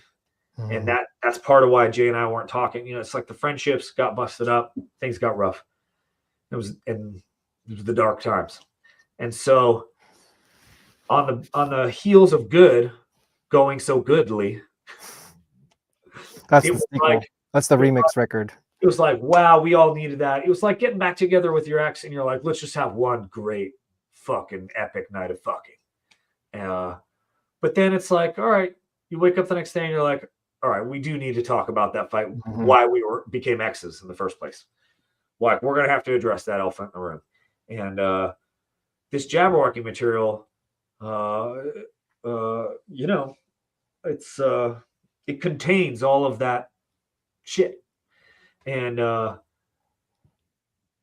so it was like, all right, we gotta dig back in, and we have to do those songs correctly. Mhm. And so as soon as Good was done, I mean, days after finishing tracking, when it was still mixing, we started getting back into working on the Yeah, Jabberwocky. that's what you were telling me when I came to that first show at the studio. And so for the last year and a half, or I don't know, however long it's been, over a year, that's been the central focus. And we're coming down the home stretch of that project right now. Wow. Everybody's done tracking except for Rich, and Rich has been Oh, wow. writing lyrics, but he's been crafting his lyrics and his approach to and responding to how things are going for the rest of us as we track along, because as you know, it's like prosody and whatever. It's a nuanced thing, and you can't really dial it in until like the foundation is there. And but we're coming down the home stretch now, and I got to tell you, it's been a very brutal experience for me personally. I lost my shit tracking it. The last day I fucking smashed my drums. I smashed the stool. I had a full fucking like nervous breakdown. What happened? In the closet. I like went out of the live tracking room into the soundproof room and had to just lose it a few times. I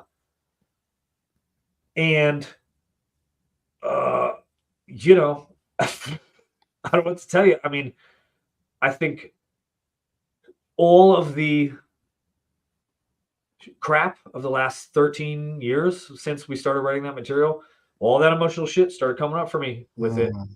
And this deep feeling of that cursed feeling of like the Indiana Jones thing. We've taken it from the temple and it's just been cursed. Throwback. And it was like, if we don't get this fucking EP right, like we're fucked. Like it needs to be put back in the holy temple, and balance needs to be. Otherwise, there's no moving on. There's no whatever. And man, it was just brutal. And I mean, there's drum tracks that are going to be on the final record where I'm screaming while I'm playing it, and I'm sure some of that will get through it. But like, I had to take myself to such a uncomfortably dark place just to get through the experience. Wow. But does it make for great art? Dude, what I was going to say is like amazing. Yeah. When I listen back to the mixes that are coming through now, I'm like, dude, there it is. Nice. The whole point of the whole detour and the whole crazy shit and everything that happened in between since 2009 and now, I'm like, like here it is, manifest in this material. It's the nastiest, ugliest, hardest metal shit any of us have ever done. Harder than navigating the Alpha Trail. And it's a complete depository for all that shit. And it's really, so in summation, it's really brought us together as a group. I think everybody's been like, wow, that was quite an experience. I'm feeling a lot. There's been an incredible catharsis. The guys are feeling really close to each other right now. You seem happy on stage too, everybody. Yeah, man. That's like a big part. There's an ever-growing feeling of trust and just sort of mutual respect and reciprocity in the creative domain. And we have 24 riffs already written for the next full length. I was going to ask, is there new material? Yeah, we have a ton of new material written for the next full length, which for the first time in my career and the first time in this band and the first time in any band, it's like these last two things, the Sawtooth Good and what's coming, the Jabberwocky EP. It's like, okay, all debts have been paid, all scores have been settled, all outstanding ideas that didn't get to see the light of day correctly have now been accounted for. Nice. And as we head into this new full length, it's like, wow, I have this attitude of curiosity now of like, what's going to happen? I don't know. What I know is I'm feeling really intensely solid with these dudes, and my trust for what they're capable of is like 10 of 10. The riffs and the starting points are like, I've never heard anything like this ever. There's no frame of reference. There's no, it's like beyond. Man, that's exciting. There's nowhere to put it. There's nowhere to put it other than. I mean, can you even relate it to all other Sawtooth material? At this point, I'm certain that the dudes in this band are the game that's being played is what can we contribute using our taste, our aesthetic, our talents, our skills, our experience. What can we contribute to the idea of like just great? Oh, good to great. I see. Nice. I mean, what I'm excited for it. Personally, deep down, I think I'm in a place where I'm like, our great work, our great record, the one that's like, that's the shit. That's what that band was about. Still yet to come. Mm-hmm. Wow. I think it's going to be this next full length. I have a sneaking suspicion this is going to be the one. That's exciting. It's very exciting. But you know, my attitude at this point is open and curious. Well, dude, this has been a fascinating conversation. I think we hit pretty much everything. Let me leave you with this question. I guess it's kind of open-ended, but is there any other musical projects that you're flirting with, or do you ever do session work? Like, what do you do outside of Sawtooth? Yeah, man, I'm working on a cool studio project right now with another Rockland County back in the day dude named Dr. Ryan Bland. I don't know. He's a good dude. He's a great guitar player, good songwriter. He's had a record kicking around for a long time that needs some love, and we're working on that. But independently, yeah, man. I mean, I feel like I have other itches yet to. Basically, there's a whole part of who I am as a musician that needs improvisation as like the backbone of the creative mode. And I'm not trying to say that it needs to be jazz music, but there's especially when it comes to live performance, there's a part of me that just needs to find somewhere to land. Solo record? Not even for records, actually. I think what I would say is who I am musically is tied up in the Sawtooth Grin now, especially on record. It's like, I think what I have left to say as a drummer in my career, creatively, in terms of my creative contributions to the world, it's tied up in who Jay Springman is, who Rich Lombardi is. You know, it's a fork comes in a road at a certain point where you could say, well, I'm going to just keep doing my own thing over here. Or you could say, you know what? My best shit is in an ensemble. It's with my friends. And I think in terms of what I have to say on record, I don't want to say it with anybody else other than Sprinkle and Rich.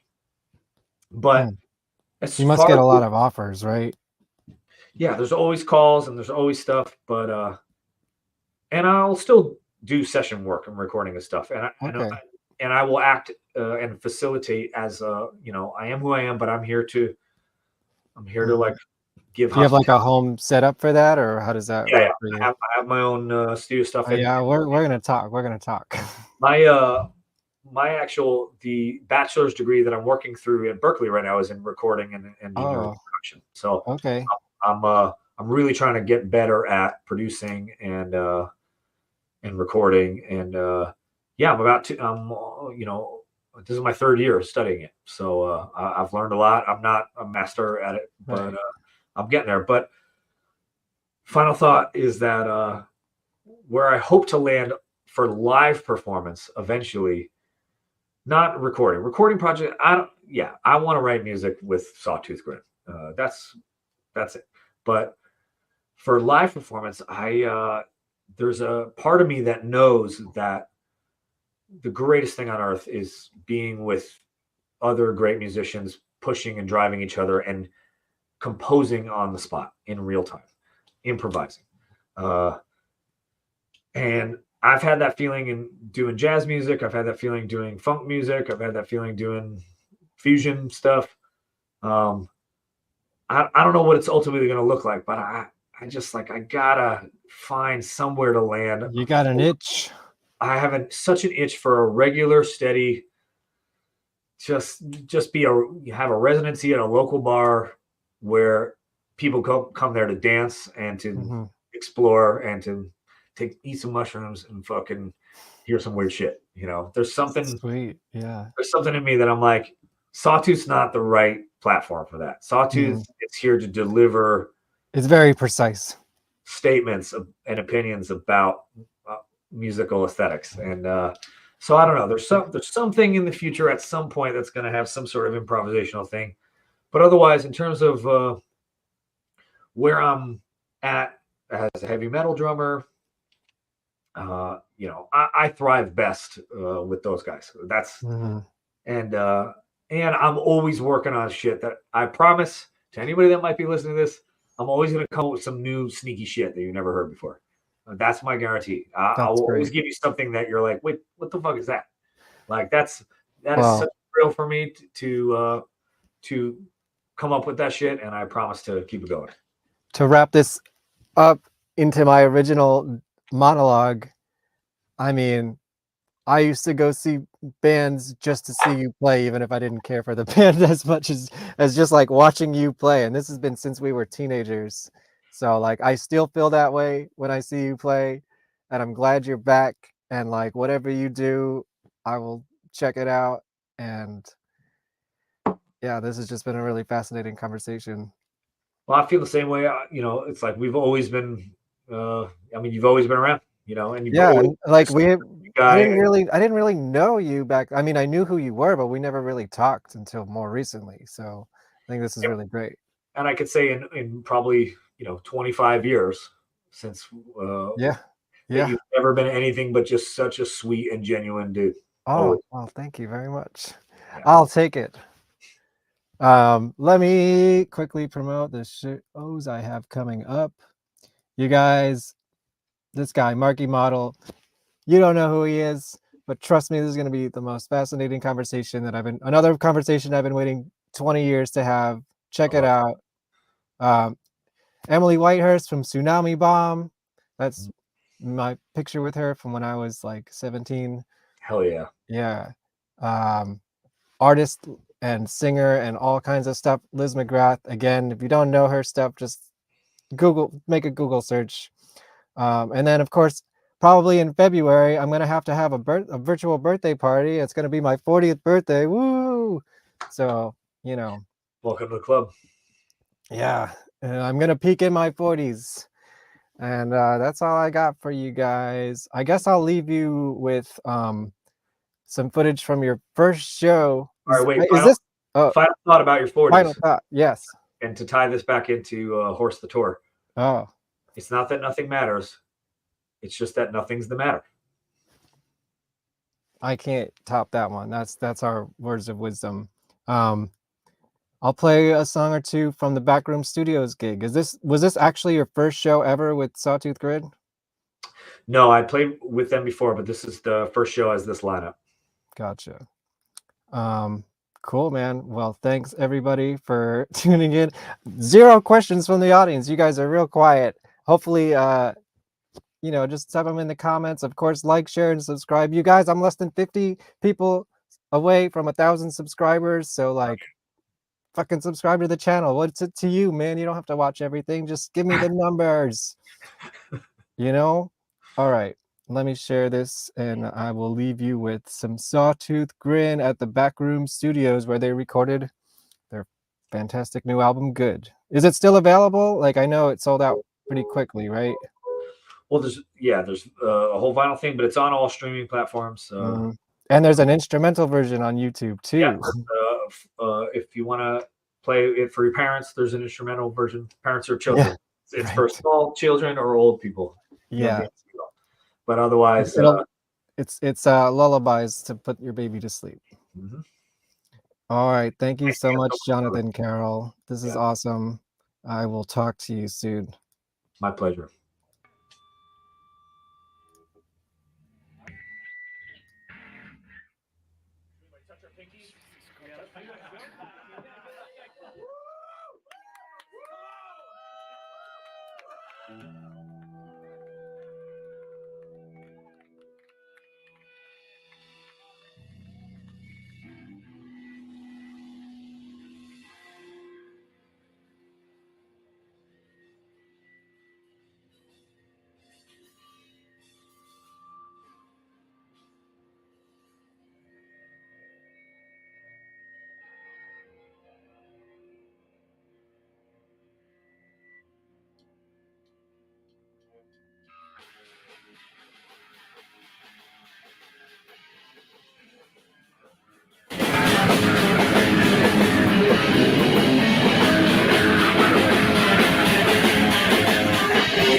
Like,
share, subscribe.